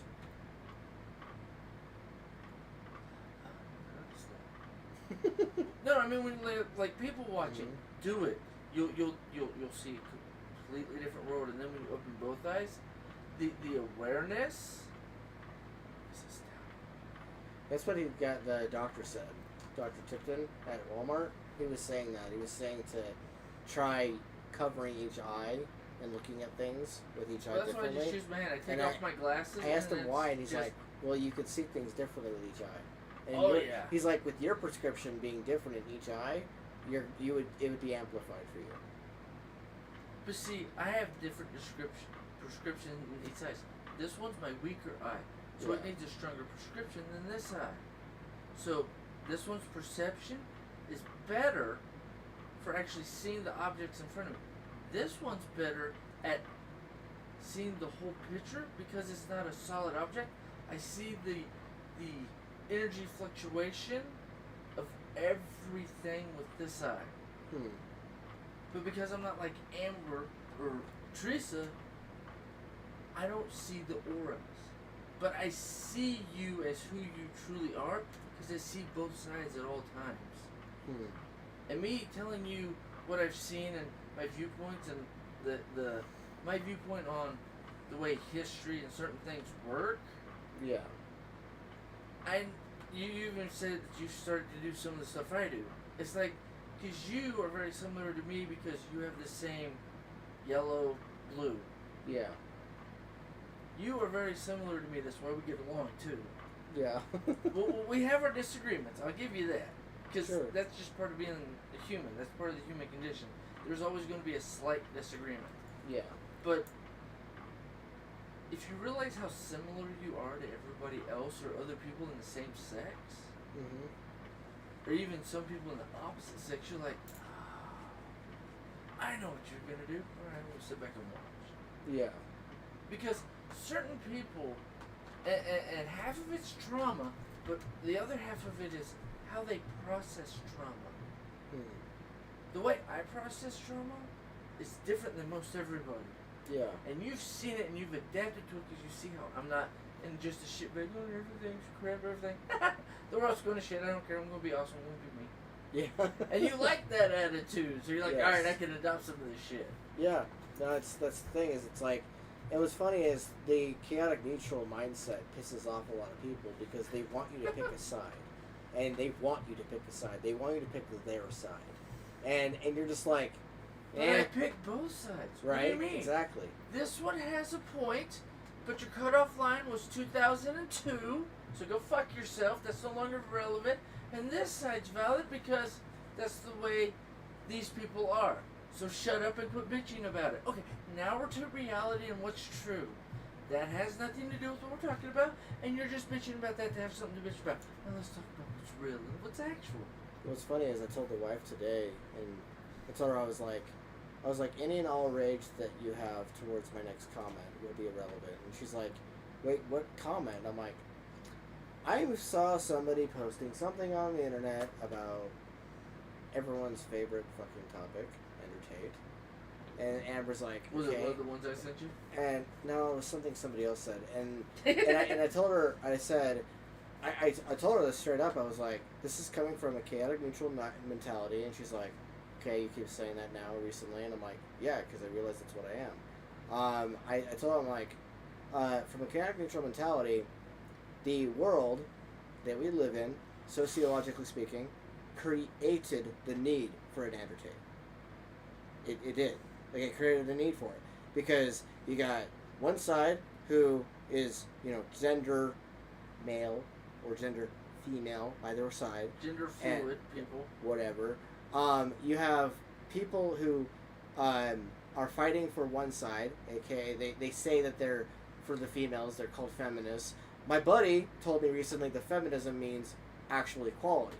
And he was saying the irony here is that if you were on the internet and you're telling everyone you're a feminist, what you're really telling them is that you want equality for all. It's the feminists that have bass backwards that want only for females. Let their trauma control their opinion. Exactly, and I was telling them about like everything, and I said, so by trying to silence men and trying to make your gender more important than the other, and trying to put men's rights on the back burner and make men feel inferior, you created the need for an Andrew-Tate. Now, would it have been better to have a bit more of a benevolent Andrew-Tate or someone that was a bit less of a cringy angelord? Sure, but you still created a need for him. You created somebody that needed to step up and be an Andrew-Tate. Not even Andrew Tate. They created a need for the character he betrays. Yes. Someone that tells men to take control of their life, to be stronger, don't be a bitch. and to be stronger, and to, step up and not just sit around, being Worthless. Or lazy. Consumed by their demons. Letting their mental trauma control them instead of controlling their mental trauma. Exactly. Yeah. And that's you're depressed, go to the gym. But you don't believe in depression. No, because I can't control it. If I feel in a shitty mood, I go and I lift heavy shit to get it off my mind, and then, hey, guess what? I'm not depressed. Yeah. So being depressed, yes. clinically depressed, is complete bullshit. See, that's something I agree with him. If you were always depressed, clearly you were missing something in your life. And you know how you get around that? By giving yourself serotonin. You know how to do that? Go lift weights. Go work out. Go swim. Yeah. Whatever your activity of choice is. And if whoever you are in the audience, doesn't like what I said, it doesn't matter. It doesn't matter if you like it. It doesn't matter if you dislike it. It's fact. It is It's reality fact. right now. Like, you can be mad at it as much as you want. It will not change the outcome. And the only thing it'll change is if you yourself empower yourself and others around you to be a more healthier you. That's the only way it's going to change anything. Yes. Because then it'll remove the need for an Andrew Tate. Like, that's the only way it's going to change anything. If you sit around bitching and whining and being like, T-Pie is such a loudmouth baby, he just supported... I didn't support anybody. I just said that you, yourself, and everyone else... a proper statement about the current situation. You yourself validated the need for him by sitting on your ass and wallowing in your own self-pity. By sitting on your ass and wallowing in your own self-pity, or by not doing anything to support your fellow brother, dad, man, yourself, by not doing that. And if you're a female and you hate the guy, that's totally your prerogative. It's totally your prerogative to hate me too. Whatever. It's not going to change anything. It's not going to change how I live. It's not going to change how I am towards my wife. It's not going to change how I am towards him. It's not going to change how anybody. You'll just be sitting there laughing at your phone or something and putting laugh emojis or making a meme or something, and then having like this little thing where you sit around with your friends and make fun of somebody that has no actual effect on the outcome. It's a worthless action. And so now I kind of sound like him. But basically the gist it's your fault you are where you are. Yeah, like the that's gist one of of it the is... things he said, and it keeps popping up in my shit, and I love it. But it's like the gist of it is that, like, the only way you're going to truly have an effect on the world is if, that is a positive one, is if you take the steps needed to change it in a positive way. And it's also something that Jordan Peterson has said. Yep. Like, I know that you guys, some of you people out there dislike his more conservative outlook. Irrelevant. You have to have a conservative, you have to have a liberal outlook. Because those are the two different sides that exist right now. The only way to change that is by creating more moderates, people that are in the middle. But Jordan Peterson talks and most about people don't positivity. listen to the people in the middle because they're not screaming and yelling like the assholes on the outside. Yes, and me the personally... extreme left, the extreme right. By having this platform, by having the ability to communicate and record myself and him talk about these things, that is me being a moderate, stepping up and saying something. Instead of just sitting in the middle and being like, oh, I'm going to be quiet and not going to say anything because you guys are all yelling. Then I change nothing. Then I have absolutely no effect on the situation because I didn't say a damn word. But I don't live in that life because I grew up with my parents divorcing. I grew up with me being pushed into the minority outcome. So I am one of those people that is used to being pushed into being silent or being bullied or having somebody try to push me around because they want me to shut up or they want me to not use my voice. You're racist because you're white. Right, which is the exact opposite of a What does my skin color have to do with my race? It's the exact opposite of a proactive notion to healing your society. It's the exact opposite. Moving forward because everybody keeps moving backwards. Well, you said something I didn't like. Well, that's your opinion. I respect you having an opinion, but guess what? Fuck you. That's not how the world works. The world works on facts. Here's the facts. But what about this 1%? Y'all keep talking about the 1%. 1% of women get their ass beat. 1% of women hit men as much as their man hits them, but yet they don't get, nothing happens to them. There's as many women as there are men who are evil. Well, men have more mentality to be aggressive because we're built like that because we were the hunter-gatherer. Well, we were the hunters. The females were the gatherers. Yeah, you have your feminine energy and your masculine energy, which I have both. I have 50% on either side. I show my emotions if and when I need to. If I don't need to or it's pointless, off. And like your wife was saying when she was popping on and bitching, that's trauma. Yes, but that's wrong. also learning how to deal with the trauma. Something shitty's gonna happen. I'm in neutral. I don't care. What? Yeah, okay. That's because you're used to people at your household being a certain way. No, not just my household. It's my whole life, dude. Because remember, I'm not specifying names. I dealt with Dad for years, decades. And when I got to Ohio, my stupid cousin, him being the, this, I'm like, I don't care if you like my opinion or not, or if you misinterpreted what I said. I said what I said.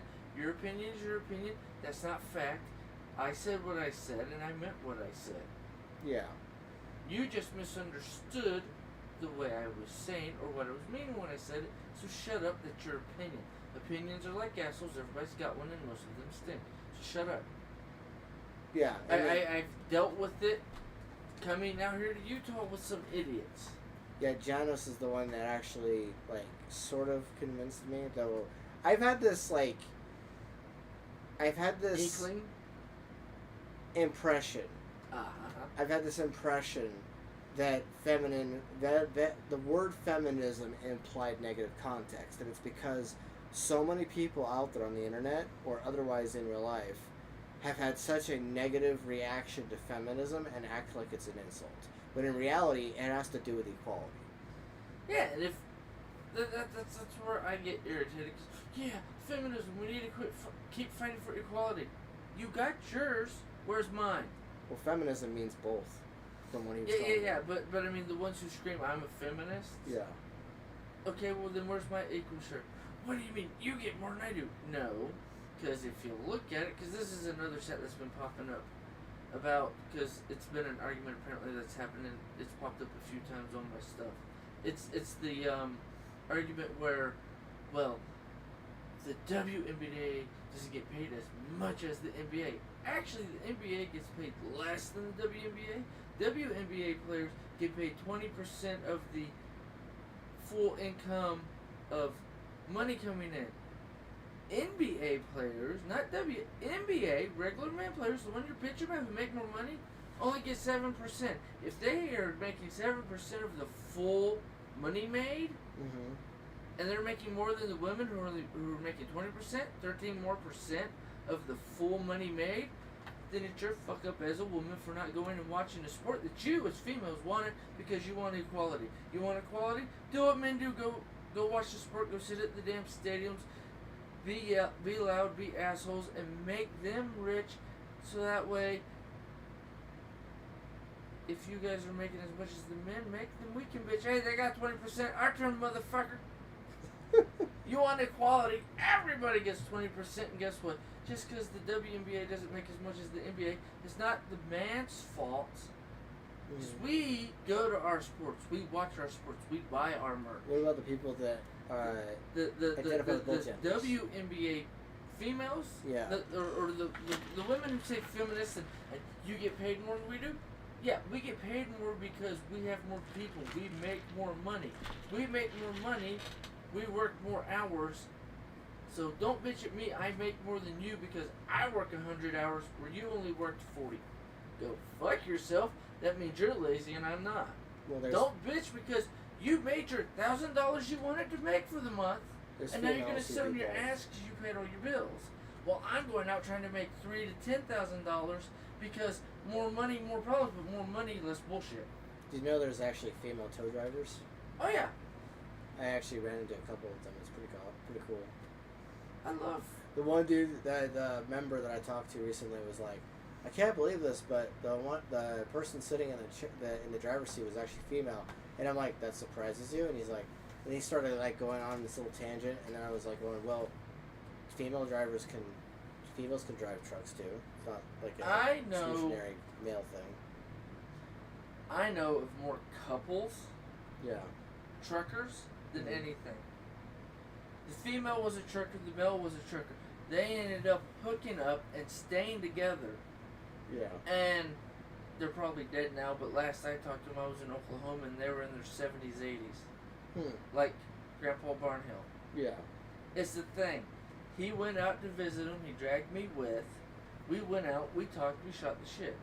Him, her wife, the guy's wife, and the guy are truckers. Go across the country. The last thing she said before, the last time I saw her was, well, as soon as we buy this truck from the company, they can kiss our ass because we're going to alter it, and then we're just going to be free, basically freelancers. Yeah. You need a trucker? Okay, here's my fee. Or how much you paying for how far? That's not enough. You need to pay me another $1,000 because of the gas or whatever. That stuff. Independent contractor. Yeah. Sort of thing. You can make more money. Do you pay taxes instead of getting taxes back because somebody else isn't throwing money at the government? Yeah, but also if you have an accountant and every month, depending on how much you make, you pay the government every month, and at the end of the year, you have your accountant give you how much you paid, and put that in as your taxes. I paid this much into federal, I paid this much into state, I did this, I did this, I did this. Okay, we actually owe you money, here's your money. But you working for somebody else, they're doing it for you. But if you work for yourself, either you save up enough money to pay them, which you didn't pay them during the year, or you go into an accountant or somebody who deals with taxes, and once you start doing independent, you probably need to get an accountant or something, so that way you can do that sort of stuff. Yeah, I think that. Because they'll take out the deductibles for the month and all that, or you just tell them you want to pay 15% out of what you made, you throw in 15% at each entity, and then at the end of the year, they give you a printout or something, like Yeah. you'd get a W-2 from anybody else, except for it's different because you're an independent contractor, it's a 1099-EZ. Yeah. But because you paid in, I have all the paperwork. You send all the paperwork in that shows how much you paid in. Yeah. So it's you can do it on TurboTax, and then you tell it to print on the computer, off on the computer, so you can send it all in a little envelope. You know a fun fact that I don't think a lot of people know? Every time I order DoorDash, which I do a couple times every time I get paid, I just have like a day or two where I order myself some food. You just say fuck it. Yeah, I just say fuck it, so I fuck it day. 80% of the time when I order DoorDash, it's always a female. Nowadays, yeah. It's fun fact, yes. Yes, audience, DoorDashers tend to be female. The reason why I know is because like unless the dude is going around with a female like name or a feminine name, or it's the wife's name, but the guy's driving. Yeah, I've seen that a lot too. Because we're in Utah, unless they were not born in Utah, chances are because we're in Utah, they were definitely given a gender normal name, and so therefore, I would give a decent percentage chance that 80.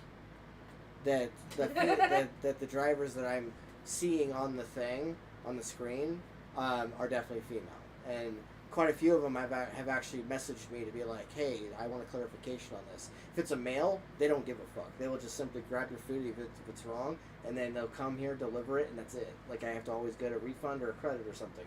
If it's female, they're very specific. Like, they have a guys are, I got very your high accuracy. food, I got what they gave me, the bag was already, taped or whatever, I'm not going through it. Here's what you got. You got a bitch, talk to DoorDash with the damn restaurant. Yeah, like basically what I'm saying is that female drivers are extremely effective. Well, they're also more emotional about it because it's like, well, how would I feel? Guys are like, I don't give a shit. Because if it happened to me, I'll just call them and get a refund or have them resend me the order, and then I'll have twice as much food. Woohoo! So basically, what I'm addressing is the fact that when people talk about feminism, they're also talking about wage gaps and wages and stuff. Oh, that's some bullshit. And a lot of people it's been disproven 1,000,001 times. But people in the last will 5 years. bitch about that and talk about that, and they'll say, "Well, us males work harder than females," and I'll be like, "No, you don't." Depends on the job, because Yeah. with stuff like DoorDash and whatnot, it's more of a okay, fine, But I mean, I'm also, I guess I have my feminine side because I like to talk. I'm sociable. Yeah. I'm not like a lot of guys where it's like, shut up, I'm just here to do my job and just get fucking paid. Yeah. Me, I'm very sociable. You see me. Yeah. You hang out. Well, I mean, when we hang out, I'm very talkative. Yeah. I don't like to be quiet. Podcast. Yeah, well, that too. But I mean, I'm the extrovert. I'm the weirdo of most men because I am in touch with my femininity in the way of I like being around people. I like socializing. Yeah. Now, most females I know, the wife and a few others, it's I'm antisocial. Fuck being around person. Oh, you're an introvert. You're antisocial. So you're more in touch with your masculine energy because fuck everybody, leave me alone, let me be me. Yeah. Where I'm like, leave me alone, while I'm being me. But when I'm not being me, come over. Let's hang out. Let's shoot the shit. Let's smoke a joint. Let's go fuck a fat bitch. I don't care. Let's do something. Let's hang out. Or the fat bitch fucks you. No, I'm gonna fuck her while he fucks the skinny sister, or we'll flip flop halfway through. Whatever. Fat bitch doesn't have to be female. It could be male. No, thank you. No. Plus, I've noticed in my older age now I'm into like tiny bitches. Yeah. My first wife was a fat bitch, and I turned her into a tiny bitch because she was doing this when she left. Yes. She ran away from being skinny. Because she always made a bitch. Well, you like skinny bitches. I always see you giving winks and smiles at skinny bitches. I'll shut up. I'll make you skinny. You won't make me skinny. Dude, she was down to like 160 Yeah. when she left. And she started out at 200. Oh, yeah, no, I don't f you and do everything else to make you get up off your fat ass and do shit. No, I'm a horrible husband. Even though you're 40 pounds down and being the healthiest bitch you could be. Yeah. Bring it, motherfucker. I'm fat. I'm useless. Then get up off your ass and do some shit. Quit hiding. Quit being an introvert. That's why I love being an extrovert. Ooh, something to do? Okay, I have certain limitations, but I will be there. Shit to do. People to interact with. I'm there. Whether I'm wanted or not. I'm there. Oh, fuck. The woman doesn't shut up. Then maybe you should talk. Oh, they hate it when I hear them mumble about, oh, you talk too much. No, you just don't talk enough. They hate that. Because Yes. I'll mumble right back at them. You don't talk enough. Don't complain at me because I'm saying everything all the time when you won't say anything. Yes. And that's just my personal viewpoint. Dragon. He's being whitewashed by some of the light. Because it's in a different spot. It's not on his head. Hey, Jupiter. How do you like that? He's being whitewashed. I think that's interesting because where the lights are now. Yep. I'm actually surprised you haven't changed that one yet. Or y'all just didn't get to it this week? We didn't get to it. Yesterday was, Hell and mayhem. yeah, it was very busy with appointments and stuff. And then today was, she took Luciana to an appointment, and then I spent some time today cleaning this room a little bit. And then I was helping her with Luciana while she cooked. What'd you have for dinner then? Pizza. Nice. That's what everybody had, essentially. Well, because she made a comment about making pizza, right? I was just, double checking. Yeah. It went off as planned. Yeah. Well, they also made a calendar and all that stuff. Good. It helps. Yeah. I'm so... that's what I want to cook. It's like today. What did I want to cook? I thought about it for like maybe half an hour. I'm going to cook some pizza. Yeah. Alright, go grab the cheese, grate up a whole bunch of cheese. I grated like 3 times more. Eating the cheese. Alright, gotta grab a gallon bag. I have a massive weakness for cheese. I love eating cheese. Same. But for me, I'm the weirdo, and I'll admit this, because have you ever heard anybody, ew, sharp cheddar?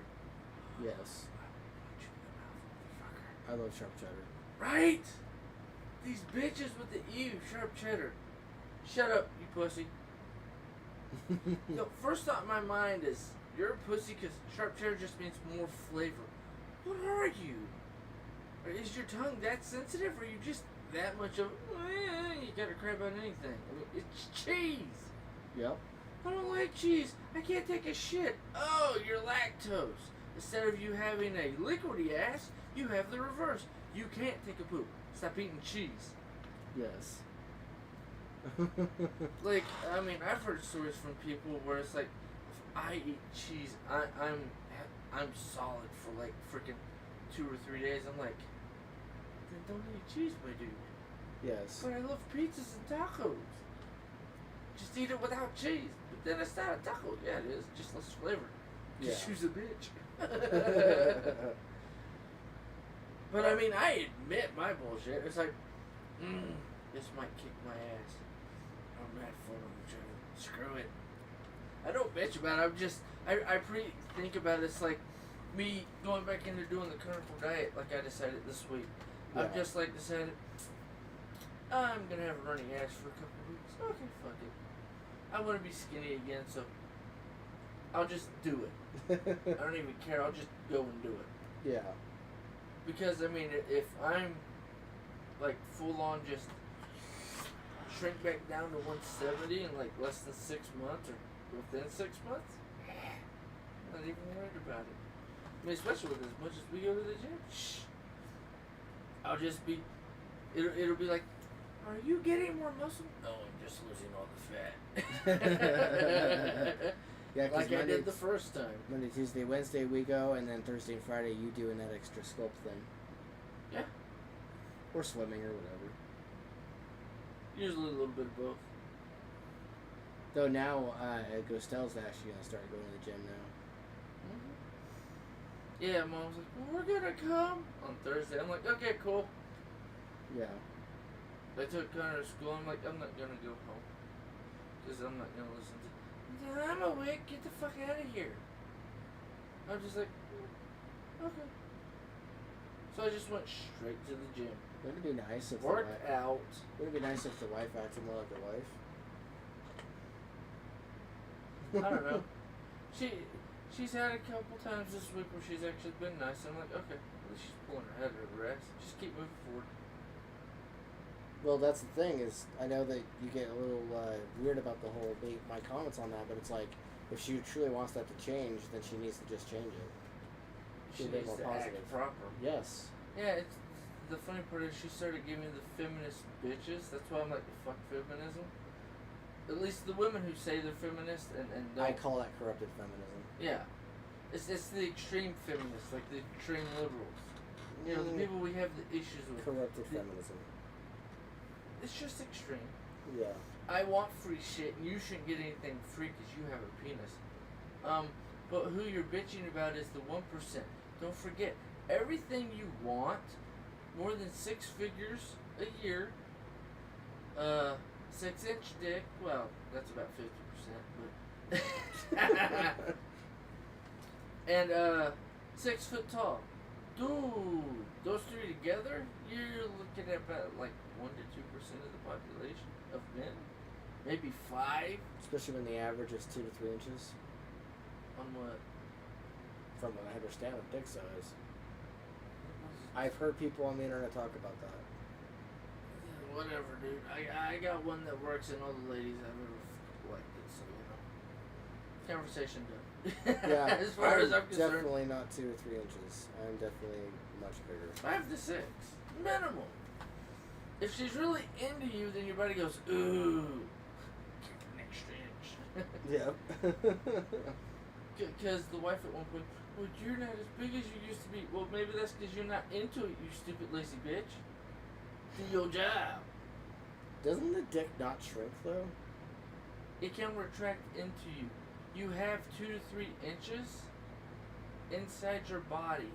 You can have surgery and have it permanently moved to the outside, but that's also mental and emotional stuff. If she's not into you or into it, and your body reads the signal she's not into it, your body's just like, oh, fine, fuck you, I'm not gonna get hard, I'm not gonna fuck you, you can kiss my ass, you don't need fucking 8 inches, you only get 6, bitch. No, because if a girl's into it, she gets a full 8. Yeah. Because, I mean, if it's a full, interaction,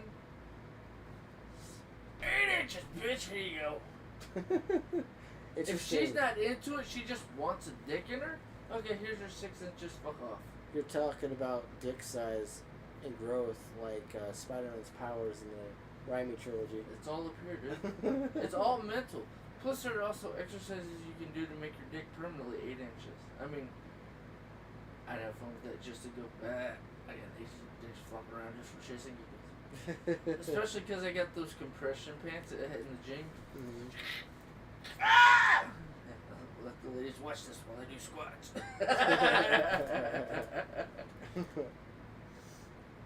Not like it would irritate me any. No, it would not. She's staring at you. Quit showing your ass and your dick. I will as soon as you wear real pants instead of look at my cooch and my boobs are falling out. See, every time I bring him out to hang out with him for a bit, he always is just like, okay, I'm done now.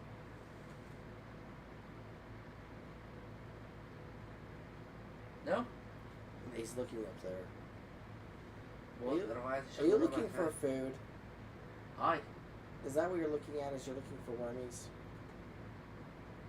Yeah, he's following me with his eyes. He's following me with his eyes, and I was just like, yes. You said food, feed me. I did give him worms earlier. Did you eat the worms? I think you ate the worms. I didn't see them when I looked in there. He's a fat ass. He's actually quite skinny. No, I meant fat ass in the feed me more. Feed me, Seymour. If you know where that reference is from. Yeah. Now he's jumping around the cage. He was scratching over there, I'm guessing, because of the background. Just flopped over there. She's, I gotta get to it. Why is it all the way over there? I think he also wanted attention. He's trying to get my attention. So he got my attention, and now he's like, okay, I'm done. I'm going to go in there and play again. Well, no, this is when you were gone. Oh, he okay. did that. Yeah. While I was rambling about vampires, them trying to fix the abnormalities and diseases they're having, and then it accidentally gets into the regular population, and then we have the X-Men Marvel series where you have mutations and shit. And then people don't know it, and 1,000 years to 2,000 years later, the people who have mutant powers are considered vampires and werewolves, because those are the ones that are the dominant, mutation. Yeah. Okay. And then the ones who left on the spaceship became Jedis and Sith on the other side of the universe. I mean, we got the Kyber belt. What's on the other side?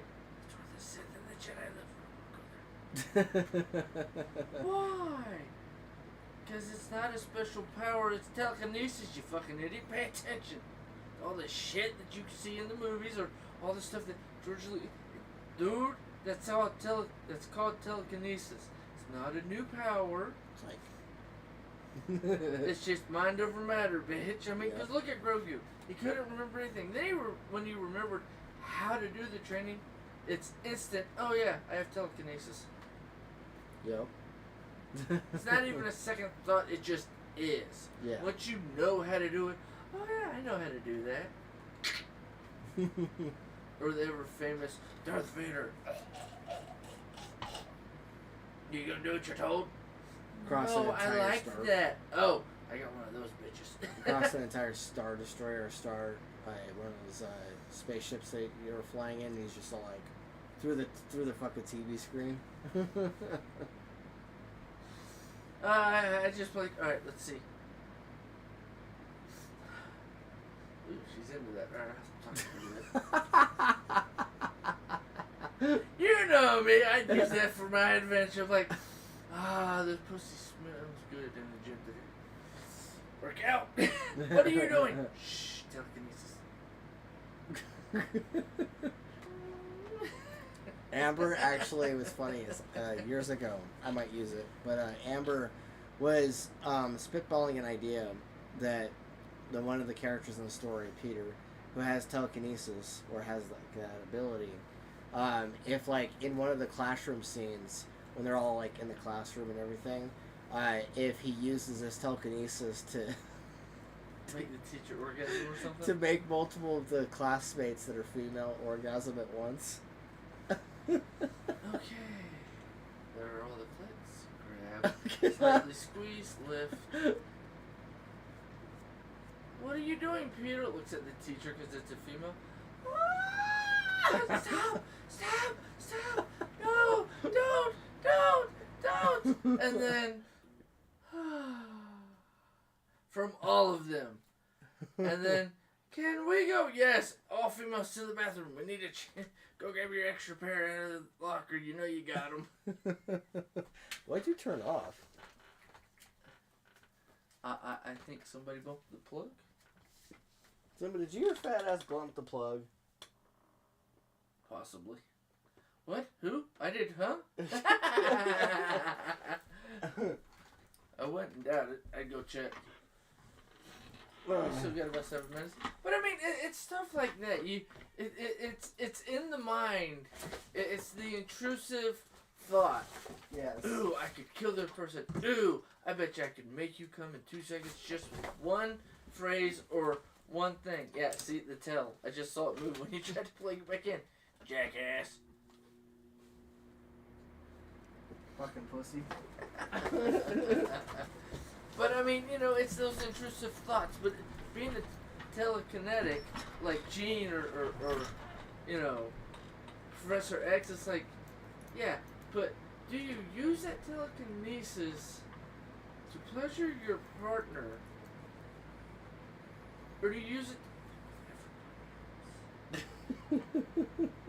or this is why you have 10 girlfriends and none of them know about each other because your psychic powers are so unbelievable. It's not I looked at you and made you forget it. I wiped your memory of what happened. What would be funny is if Peter and his twin brother Chris, because they look very similar, the twins, and now don't go into those things. No, those are no fun. hold on. Peter is using his power because they both have a similar power. If Peter's using his power, and all the females in the classroom, and then Chris just to be a troll, and they pre-planned this too. Like they, oh, of course. And Chris did it on all the males, and so like you hear this rippling wave effect throughout the classroom as you get these collective sighs. And then like and the teacher's just like, what the fuck just happened? We forgot one. The fuck? like afterwards, fucking the floor is just bathed in like, you know, fluids. Yeah, fluids.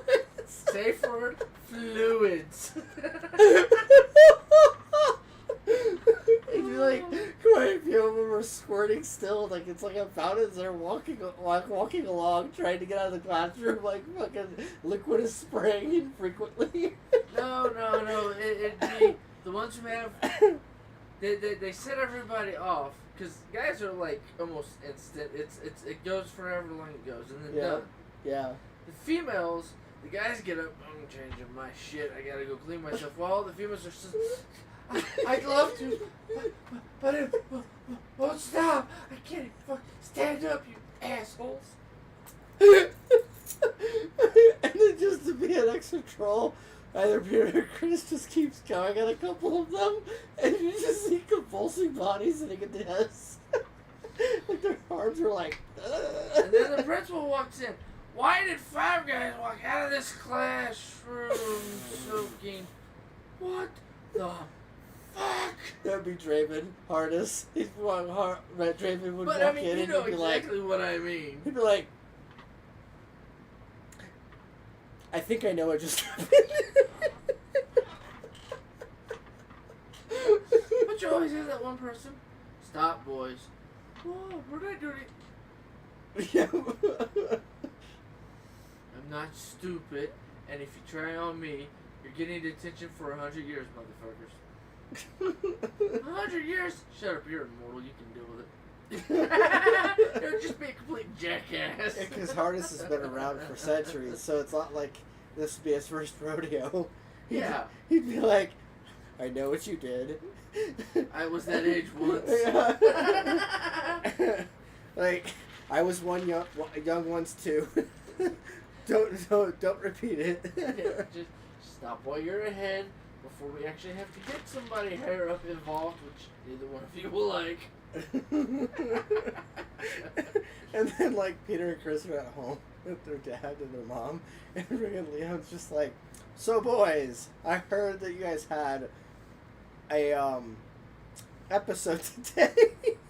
I don't know if I'd call it an episode, Dad, but sure, we'll go with that. Yeah. Like he's trying to find a way to explain it without saying what it is. But I mean, that's what I just said would fit in perfectly. I don't know if I'd call it an episode, but we'll go with that because we're at the dinner table. You know, be a smart ass teenager Yep. or kid on the edge of becoming an adult. Be a jackass, just be a jackass. and their mom is like going, we don't use our powers on people to... We don't use our powers like that. That's not what they're meant for. But we were bored in class. Yeah. And they all had a happy ending. The thing would it be a pre-planned thing?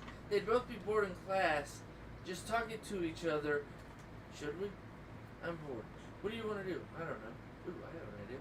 Just to fuck with everybody. What? And you, because you're the writer, can type out them talking back and forth about it. And okay, I'll get this half the classroom. You get that half the classroom. Okay. And then just fingers moving. What are y'all? And then Yeah. it erupts. Peter? Chris? What are you... From everybody else, and the guy in charge of the class is like,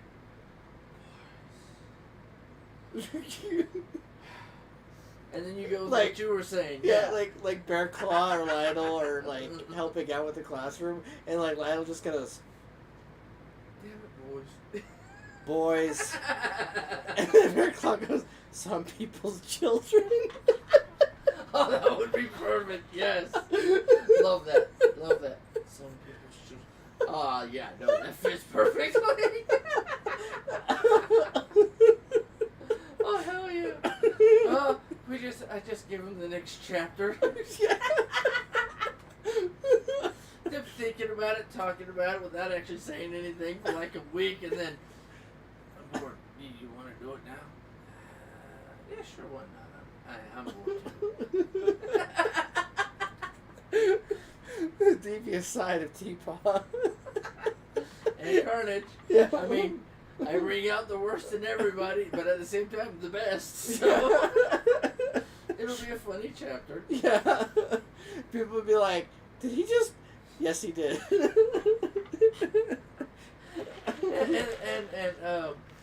the one chick that Peter likes is in the classroom. Yeah. So that makes it even more intense because he just, after it happens, he connects with her and just keeps going. And as she's walking along, she's making steps and trying to walk, and she keeps like slipping over herself because it's still happening. And until the teacher says something when she's on the way out of the door, boys, turn around, you fuckers, or you know something. Yeah. Peter. Yeah. And she stomps out instead of fumbles out because now she's mad and gets that extra energy. Yeah. Splash, splash, splash. Ooh, she's really pissed. I'm wet. You know, the piss coming from the brother and wet from Peter. Yeah. Perfection. And then she just sort of like comes out of the bathroom and he like is walking down the hallway and is like trying to decide whether he's embarrassed or whether he's proud of himself. And she walks out, she just looks at him, she just goes, what the fuck? No, I got even better. She walks up to him, he thinks she's gonna slap him, she grabs him and kisses him and says, next time, ask for my permission, and walks off. That is a very fair alteration. Just a thought! Yep. Or that's what the brother's, little girlfriend or whatever in the classroom, that's an after school or after class scene. Yeah. For one and or the both of them. Yeah. And they're both like talking to each other telepathically. This just happened. Same here. That sort of thing. Yeah. And then that could move the story forward with the love interest, and that could be the twist there, where it becomes part of the story, but it's not the story. And then It's just a little piece. And then Beelzebul finds out about it and goes, my grandsons. Oh, that would be perfect. Yes. He says it with such pride and just delicious, like, satisfaction. Oh, I know some people are going to laugh their asses off on that. Some people are like, why'd you put that in the middle of this fucking book? For shits and giggles, just for laughs. It's like they're Put that teenagers. at the put that at the back for your like little note. Oh yeah, and for y'all who couldn't figure out why I did that part, you know which part in the book. For shits and giggles.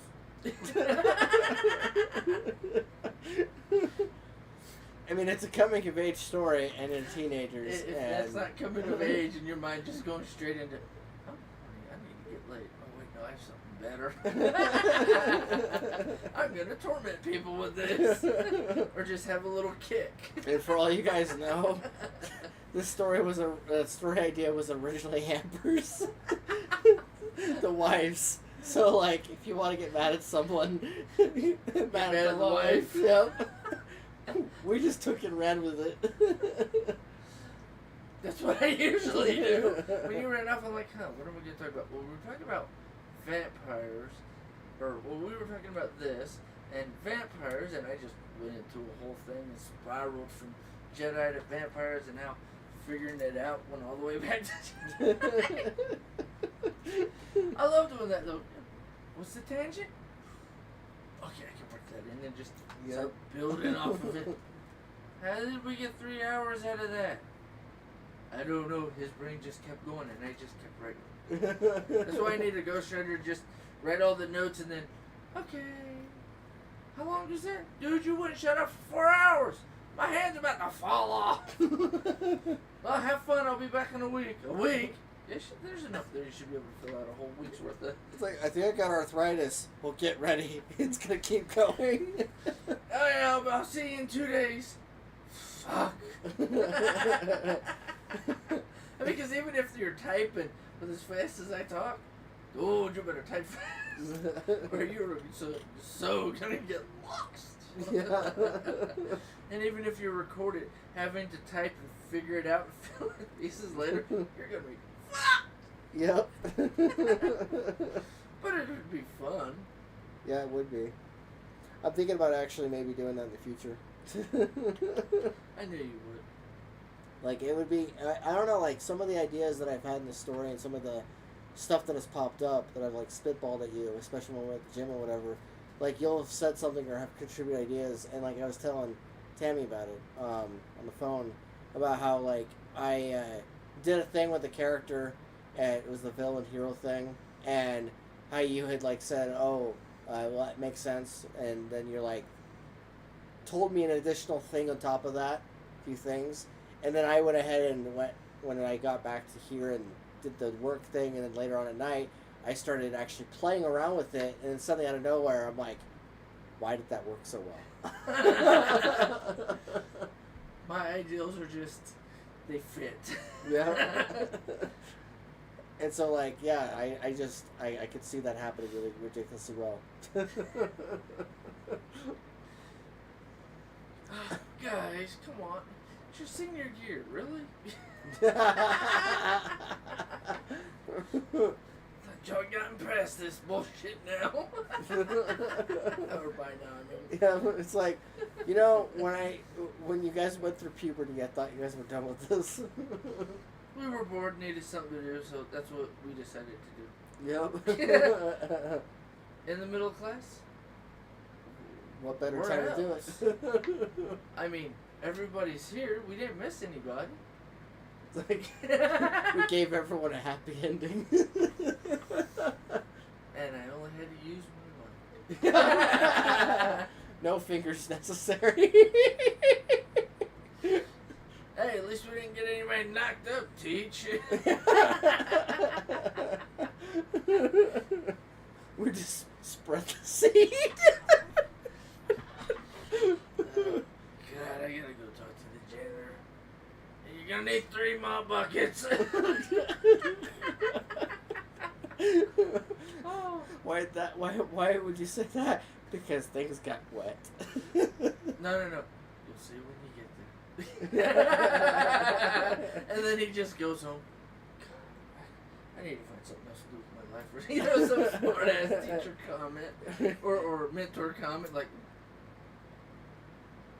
"This is why I don't like dealing with teenagers," or you know, something like that. You know. It's like, we're gonna need a bigger mop, bigger boat. Yep. Bigger boat, bigger towel, bucket, whatever. Just get one. Or 2. Yeah. Shit, the way this is going.